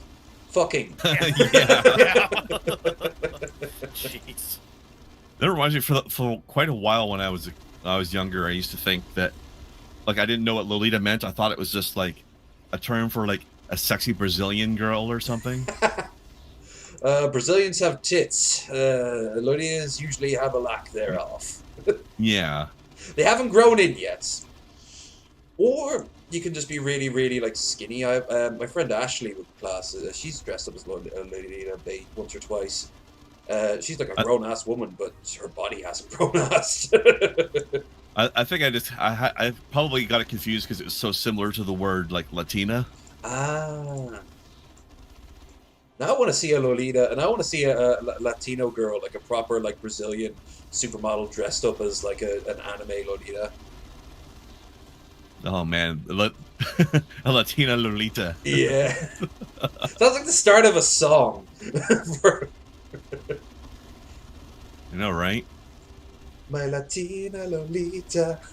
But yeah, I used to think it was like specifically a very sexy Latina or something. Then it's like, oh no, that's wrong. That's very wrong.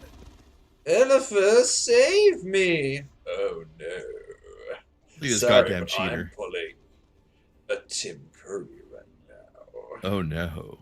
He's actually he's doing a Jeremy Irons scar. Oh, long live the king! I can see that. I like how his special attack leaves the chaos symbol on the ground. Yeah. Show off. Yeah. But I have that brand recognition. Absolutely. Want to do one more mission after this? Sure. And then we can wrap it up. I'm gonna go, and like I said, I'm gonna watch like Matthew Matosis at least for a while. I don't know if I'll watch the whole video, but I don't know. I'll get dinner as well. I'm gonna get myself some spaghetti. Spaghetti. Gonna make up some sauce by using other sauces to make a super sauce. The sauce. What is the sauce of your sauce? You can't just talk about the sauce. Somebody's gonna hear you. We don't speak of the S word here.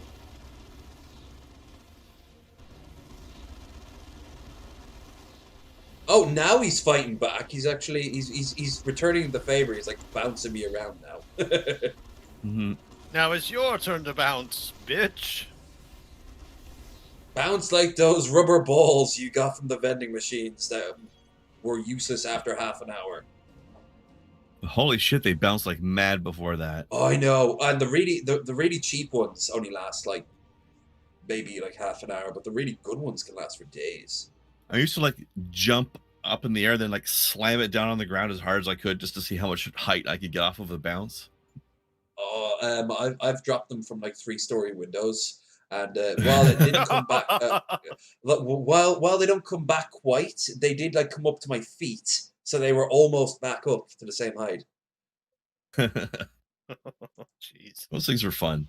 Now I want one of those For like things. half an hour, like you said. Yeah, very good if like you're on a desk up next against a wall and you just fling it and grab it, fling it and grab it. Or you're in like a small but empty room and you can just boom, no ricochet windows, madly though. around No the windows.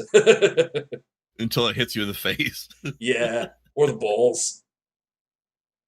Yeah. Time to send it into the danger mode.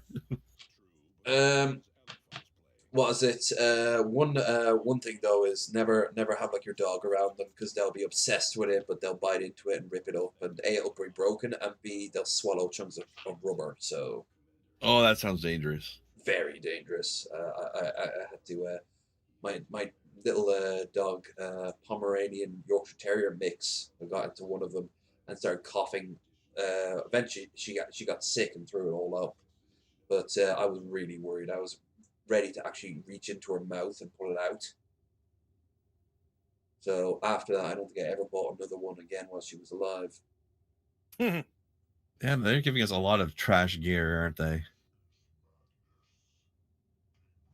Keep throwing away all these white items. Yeah, we don't need Ooh, there's a whitey around strength. here. There's a +2 strength thing if you want to give that to somebody. If you've got anybody who needs some strength that doesn't have it maxed out yet. Well, right now I'm doing just reading the Apollo Andromeda is talking. I really like his helmet. It's pretty good. He's the only one that's got some color contrast going on. And if you notice on the side, you got the laurel reeds. Yeah, for the shoulder pads.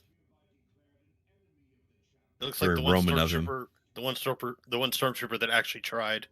Yeah. I'm contributing. I think he's a captain or something, right? He's the captain of the honor guard. He's kind of like the police of the chapter. Speaking of stormtrooper, he's the MPs. Pretty much. And the third one, he takes an act of penance and becomes a chaplain. So in Stormtroopers versus Red Shirts, we use Schrodinger's battle because the Stormtroopers always miss, but the Red Shirts always die.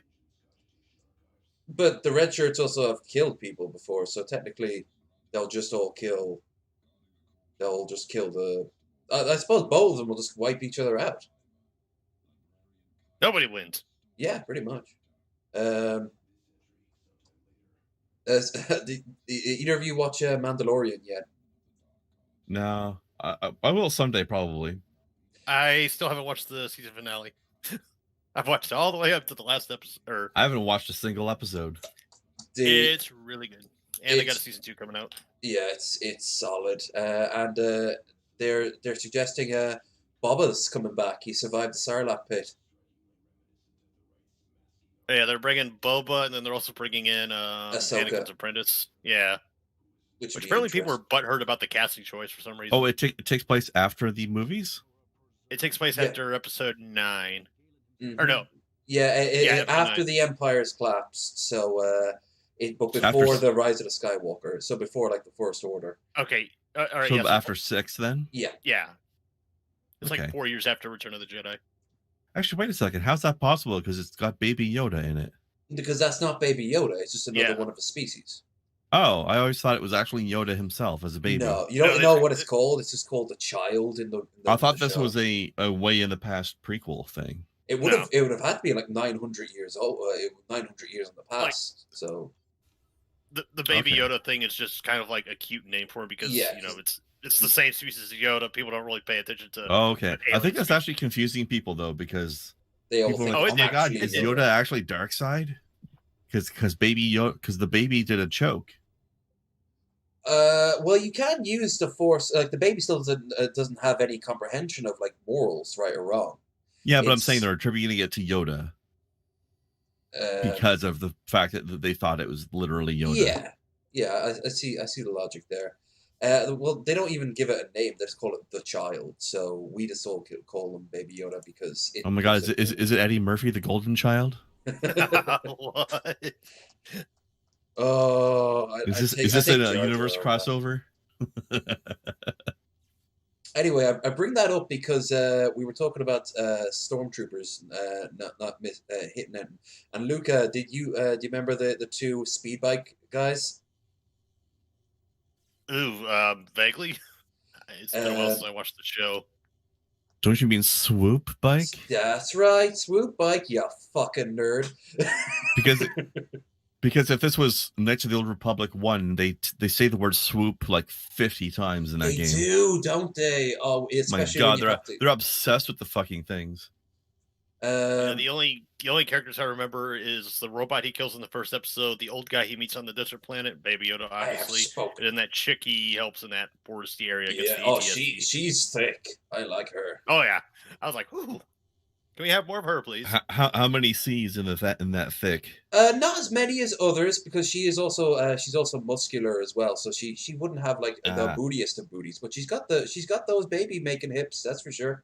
She's well rounded. She is very, but nice. You can also tell there's like muscle under her as well. I require some photographic evidence of this claim.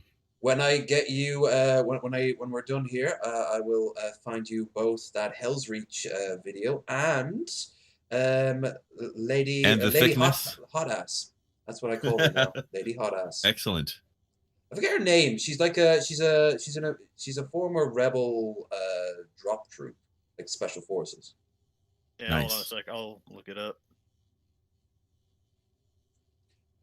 Armor. Nothing there. Okay.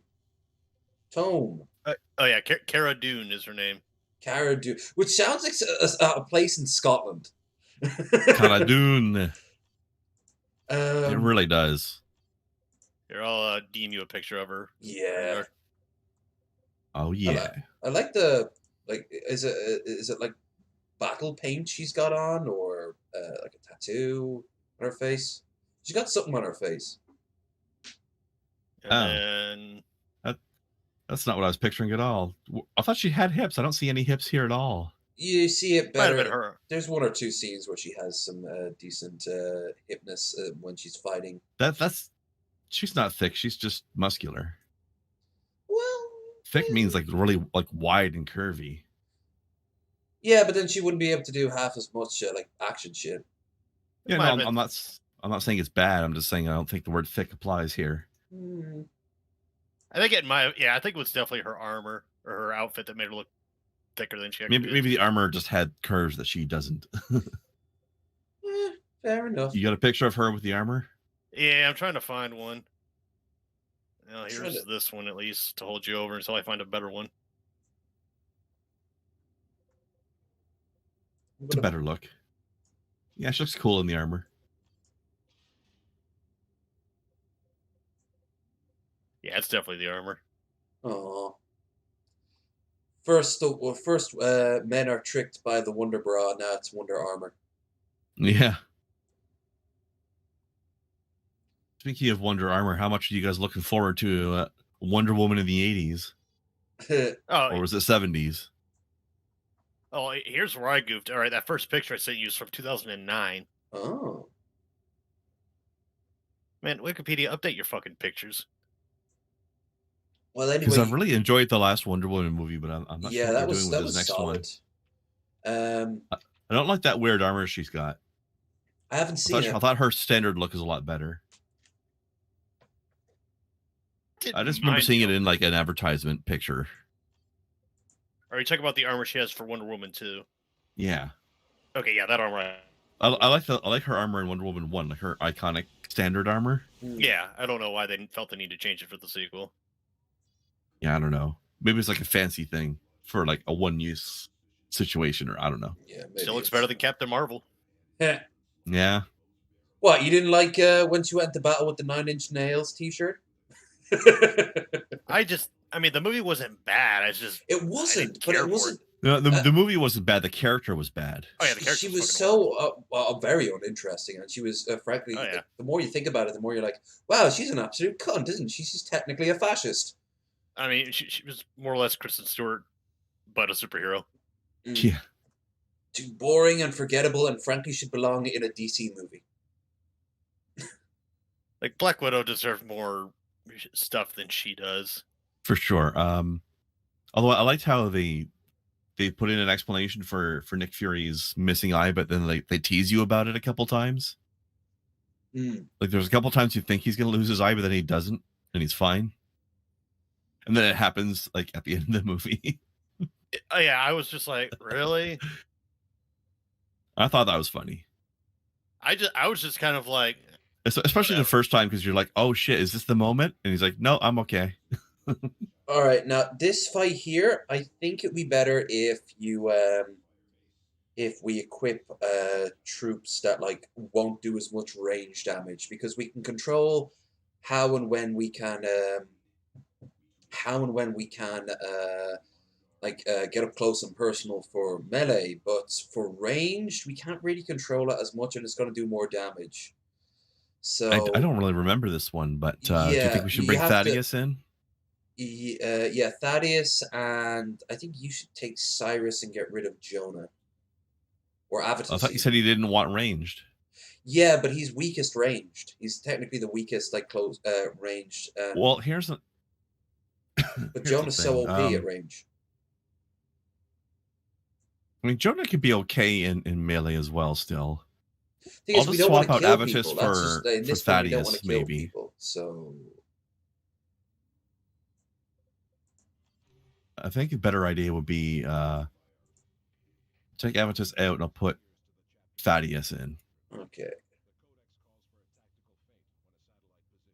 Because Cyrus will just get his ass absolutely handed to him in melee.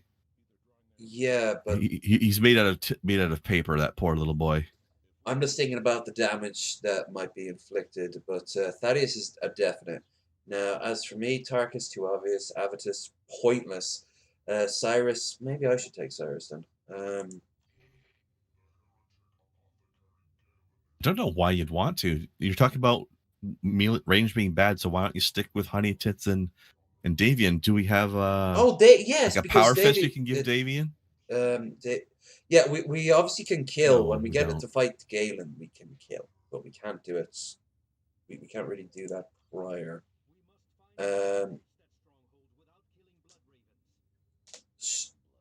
Some Blood Ravens have fallen to chaos, but we don't know.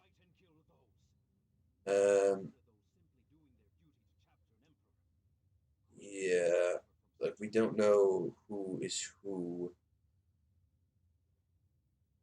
I don't know. This one's gonna be tricky, but we might as well just stick with what we got here then. Yeah, I don't really remember it, so I'm just kind of gonna take your word for it. I'm actually gonna get rid of Thul's chain gun and let him stick with the dreadnought claws. Okay, deploy. We get the second gift of the artificer though, so Oh, those are good. yeah. We'll have to figure out who to give that to.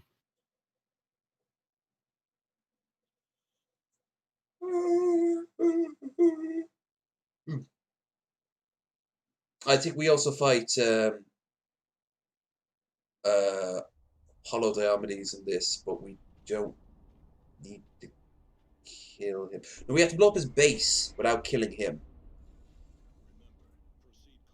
That's right.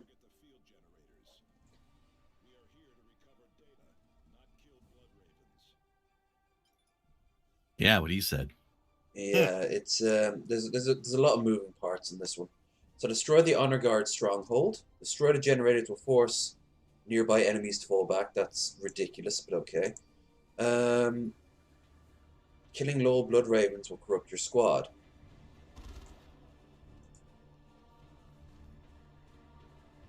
Yeah, so just take out the generators. Yeah, just take your lumps from the enemies and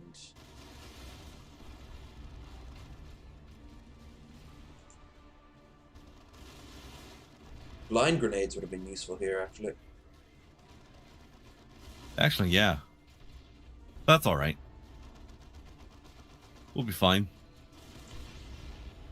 Okay. Why? I think that's why it forces them to fall back, because it makes their turrets stop working. So they're just falling back to the next place with working turrets. Yeah, we can't kill more than 10. But there is a location where we can actually... I think we can have a quick fight with... I think scouts. Some scouts are getting killed. Okay, speaking of scouts... Well, there doesn't seem to be any need to kill any. We can just go past them and take out the generators, right? Yeah. She also gets a shrine. But we can do that after. Oh my god. Yeah, if we can force these guys to get out of here, then... Yeah. But that's better. Oh, they got a dreadnought. Lovely.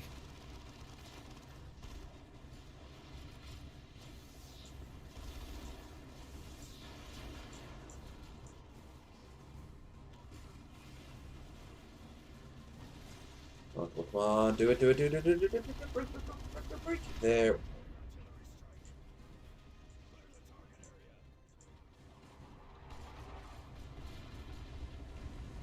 They're just blowing up Jonah's corpse. I still love how the little huts here look like Diomedes' helmet. They do. They also look like skulls from bone, from like a dog or something. Yeah, like a cartoony dog. Actually, it really reminds you of Tatooine. I was gonna say the way those houses that's look. who. Poutini. Cartoon dog heads on Tatooine. Poutini. I'm just saying, wait for one of those like sand crawlers to come rolling by. Those things are fucking massive.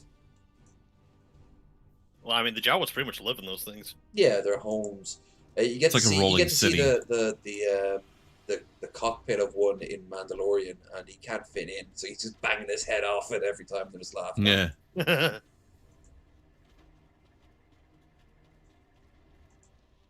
The games have been doing a pretty good job of showing you the scale of those things. I remember having a microsheen version of it. Man, that motherfucker was heavy as hell because it was mostly made out of metal. Yeah, I think I know the one you're talking about. I had the truck that folded out into the town, and I had I like the military one. It even had its own TV What the show fuck, for a Thaddeus? while. Why are you ignoring your orders? Yeah, I'm Your not. ass in there. Thaddeus. Yeah. I'm telling him to attack the generator, and he's just standing there with his finger in his nose. I mean, his flabbiest Thaddeus. His flabbiest bile. He's biodegrading into a servant of Nurgle. Pretty much. Blub, blub, blub.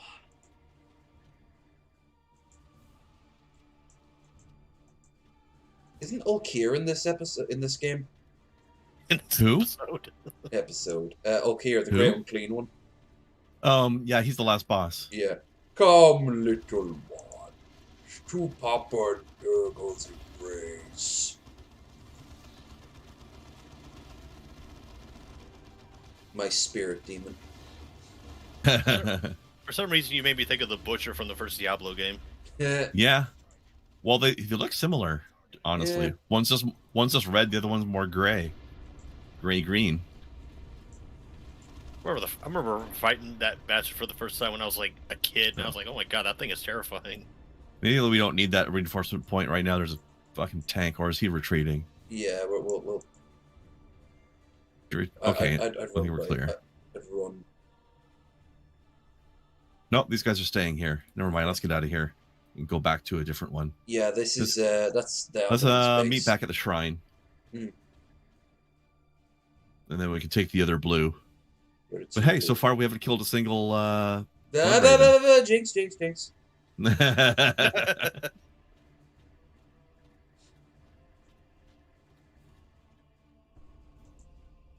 Somewhere a Blood Raven just died. Yeah. He just falls down a flight of stairs.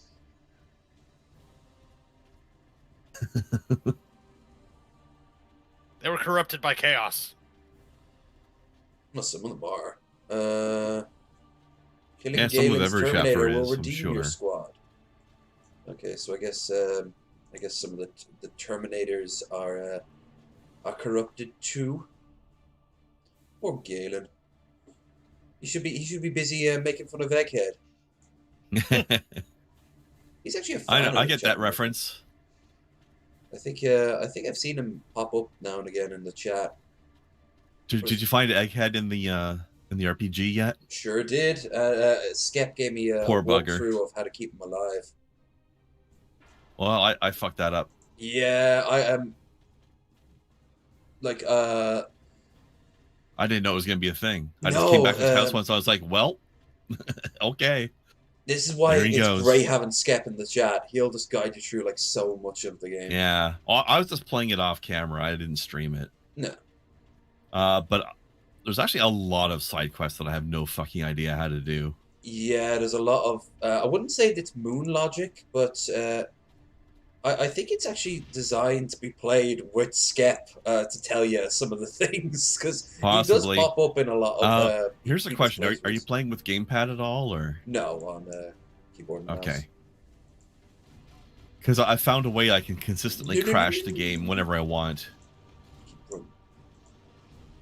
which is never. But you know what I mean. It's a very repeatable crash. Yeah.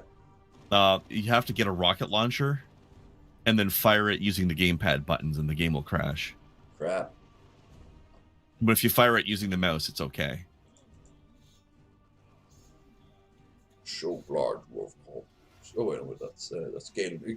Galen sounds like this. He said mewling.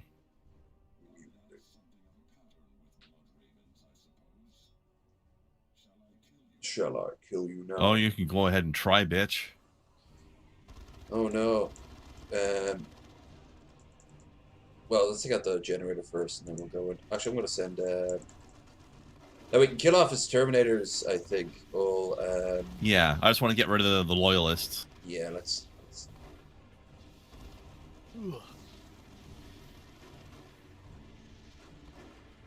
on. Oh. Holy shit. Yep, blow up, and blow it up. Incoming artillery strike. Jonah, how weak are you that you just we killed off taken the fuck out by scouts? We killed off a dude. And Honey Tits is down from the artillery. Shit. We had a perfect record until now. Yeah. Could you use Thaddeus or Jonah to heal me up? Yeah, sorry, I didn't notice. There you go. Yeah. Let me introduce you to more followers. Oh, so like most bosses in video games, he just spams weaker enemies. Yep, spams, summons, and adds at you. That's okay, one reason why the Master is so hard to kill in Fallout 1. He just starts spawning super mutants, endless amount of them. Or pretty much every Dark Souls 2 boss spawns a bunch of smaller enemies. See, that's a sentence I never want to hear. Spawning endless super mutants. That's terrifying. I'll wear your spine round my neck! Reek! Think about it. I think the only things that remain scary in Fallout 4 were super mutants. Everything else is just a joke. Have you noticed with Fallout 4's super mutants, they all look like they have old man's faces? They all have like really wrinkly and wizened. Yeah, I think the majority of the times that I died was either because I fell off a place I didn't mean to, or somebody shot a mini nuke at me. Whoever thought to give like enemies mini nukes. Ugh. Yeah, that gets annoying. I think the Mire lurks in Far Harbor are pretty rough as well. Oh, the Mirelurk Queens. Fuck those things. What about the one that's like in a giant hermit crab that uses the back of a van as like its shell? Oh yeah, I remember that one's so hard to kill. because it's like it is Yeah. literally indestructible. You cannot hurt it unless you're aiming for its face. I also find it funny that the behemoths in Fallout 4 are actually a lot easier to deal with than the what are they called? Overlords, like the head, like the basically like the head honchos of the super mutants. Yeah, I like Swan. Swan. First time I ever. Well, that was a fucking surprise and a half. The first Yeah, time. no one like gives you a warning or a heads up, except if you look closely, you'll see like haunted or do not go there and things like that. That's the best part of it. The fact that there's no warning and just Yeah, out he of just nowhere jumps you. terror. And of course, if you have to do that to find the railroad, so Well, you don't have to. You don't have to get close enough to him to spawn him, but you'll be very most people dangerously don't know close that, to and it. they're like, "Ooh, let's go and loot the Yeah. place." Exactly. That's what I happened to wonder- me. Now I this wanna is see going if to you be. have dog meat with you, he growls when you're near Swan. Yeah, that's true, but he growls for a lot of things. That's true, yeah. Now For we some just have to reason, they destroy keep the strong unassigning- gold, so we're going to have to. Yeah, we're gonna have Does to. this ever happen to you, Lo? Like sometimes one of your squad people will just get like unselected and taken out of your control group. No, that just happened to you. Yeah, like Jonah suddenly just wasn't on my button anymore.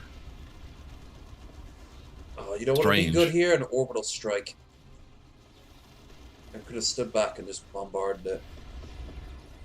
Oh shit! This is not good. I can take out the turret at least.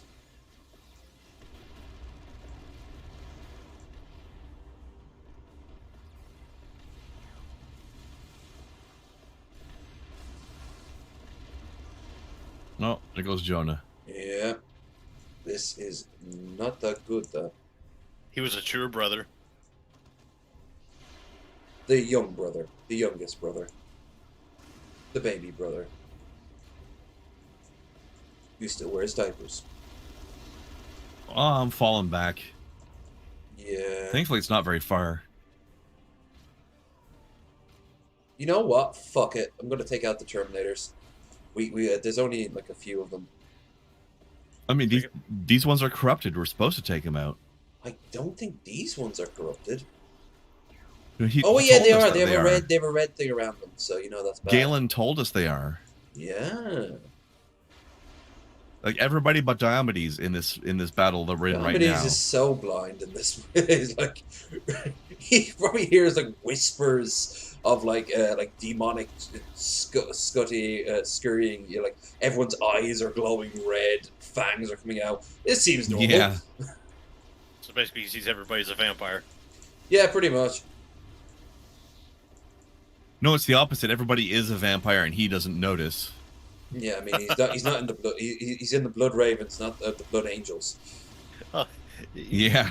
It just reminded me of, if you remember in New Vegas, there's that one guy that thinks he's a ghoul living among those religious ghouls or whatever. Oh yeah, Harold, I think. No, not Harold. Yeah. Harden. I forget. Harden. Yeah. I'm And a I ghoul. Wait, I do you're like bald and you think you're a ghoul? Oh, I do like how the ghouls like all tolerate him, and they're like, yeah, whatever, he's cool, he can stick around. Well, they are a cult. Not hurting anyway. anybody. Yeah. I remember watching a Necroscope Let's Play, and I cringed so hard every time he like had to assert his hatred of religious people. I'm just like, dude, just chill the fuck out. It's a game. Help! The boss is on me. Wait, who? Help! Shit, yeah. I'm Send falling help. back. So Robin ran away. It's not good when the boss is aggroed on the mage. This is ground control. Calling Major Tom. Major Tom, check ignition.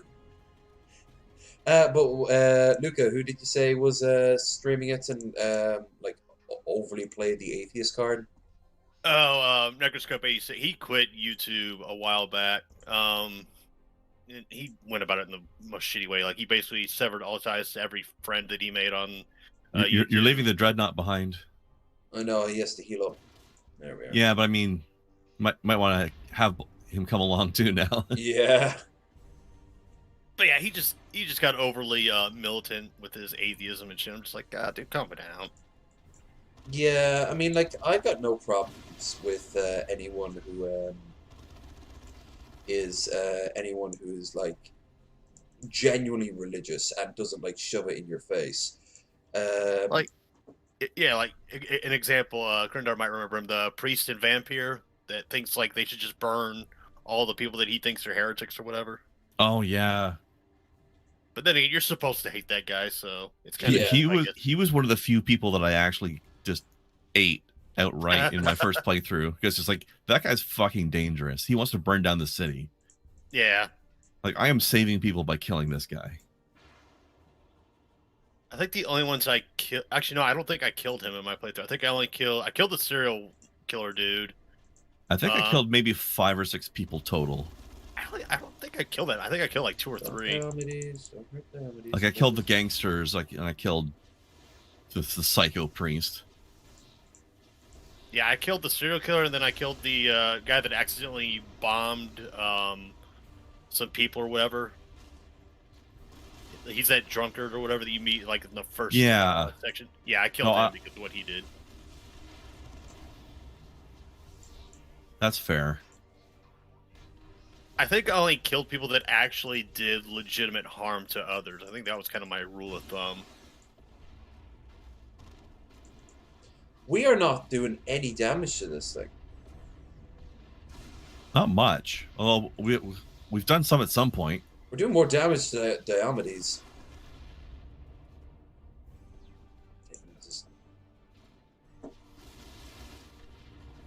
Break it, break it, break it, break it, break it. Break it, break it, break it, break it. Hurry the fuck up.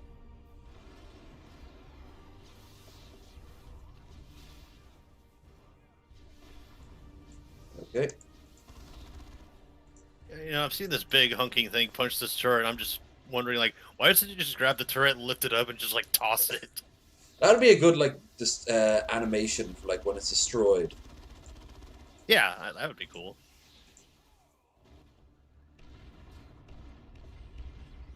Maybe let this artillery do its job. Oh, nice! There we go. There we go. He blew it up himself. That orbital strike helped quite a bit. Yeah. Jeez. You guys were bumping that building for like ever, and then that Wait, what? strike just No. insta kills it. Oh wait, no. He's dead. He's dead. Oh, good. I was like, no, he's not dead, is he? No, he's not. Yeah, following the chapter master was your big mistake there. Spoiler warning. And if you listen to Azariah, he's clearly evil as fuck. No, yeah, he's dead. Shit. Oh well. And look, it was Avitus who did it. Yeah. I've never actually gone down this path before, so this is fairly new. I wonder why that happened, because we didn't kill him in the battle. I think the artillery strike hit him. His own artillery. Oh, did it? Yeah. Shit. This I'm is trying to just finish off the building quickly. Yeah, this isn't the best one. Yeah, well. Cover the. He got Stonewall Jackson. Yeah.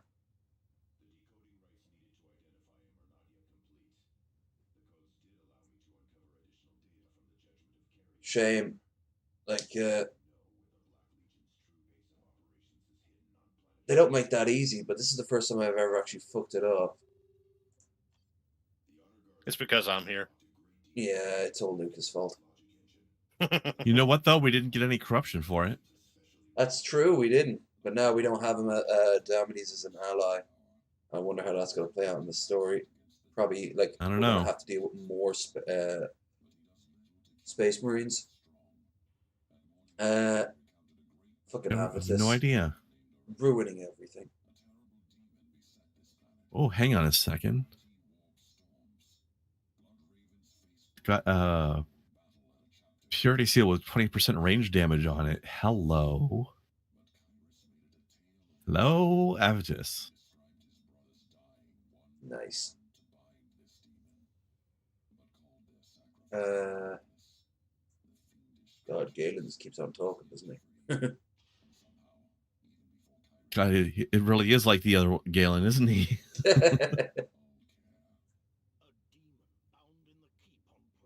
Oh man, but yeah, there's so many things in the Drunken Peasants RPG I have not figured out how to do, and I've gotten to the last chapter of the game. I think my game might be fucked because I lost my rocket launcher, and there's enemies in the last chapter that you basically need the rocket launcher to be able to deal with them. I think I'm gonna grind that on my own so I can get like assault rifles and things like that. Because I'm kind of like behind. Yeah. Although Skep The thing says with that the I'm rocket actually launchers strong is- enough. I'm poor right now. I think you can only get one rocket launcher, or maybe two, because you can't buy them. Okay, so I'm gonna go now and save, and then Would you like a somewhat vague tip? yes. When you get a rocket launcher, do not equip it on either Ben, TJ, Scotty, or Paul. That's all I'll say. So none of the OG cast. Right. That's fair enough. For reasons. Okay, so I bit of a technical glitch fuck up earlier, but I think we did good, all things considered. Yeah. Not too shabby. So you guys want to share Lantern before we're off? Either today or either later tonight or tomorrow night, I'll be streaming more Final Fantasy VII Remake on Twitch. Classic. Nice. No, the remake. I gotta And finish the remake.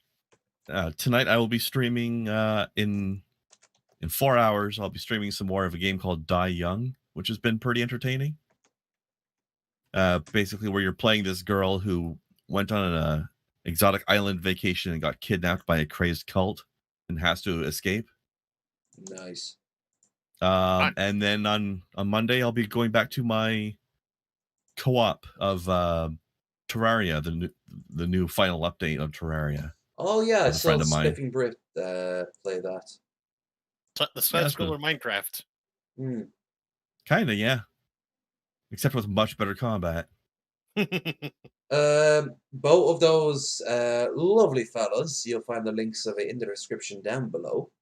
If you want to check them out, highly recommend it. They do good stuff. Ow. So yeah, as for me, I won't be doing anything tomorrow. I think I might do some, but we'll see. I will not be. I guess that means I'm the only one doing something tomorrow. Well, it's up in the air Well- right now. It really depends on how I feel and if it jumps. Well, I'll be Yeah, doing Eldritch same. Twitch with Gurley, but I won't be doing anything on my channel. There you go. Oh yeah, that is tomorrow. So yeah, don't forget to like, share, and subscribe if you haven't already done so. And obviously check out my co-hosts down there in the description as well. You will also find a link to our Discord, our Insta, and my Streamlabs. Big shout out to Rose for the dono earlier. And I will be back, if not tomorrow, Monday, for Modded Monday. We're going to go on with the Relic Hunter quest.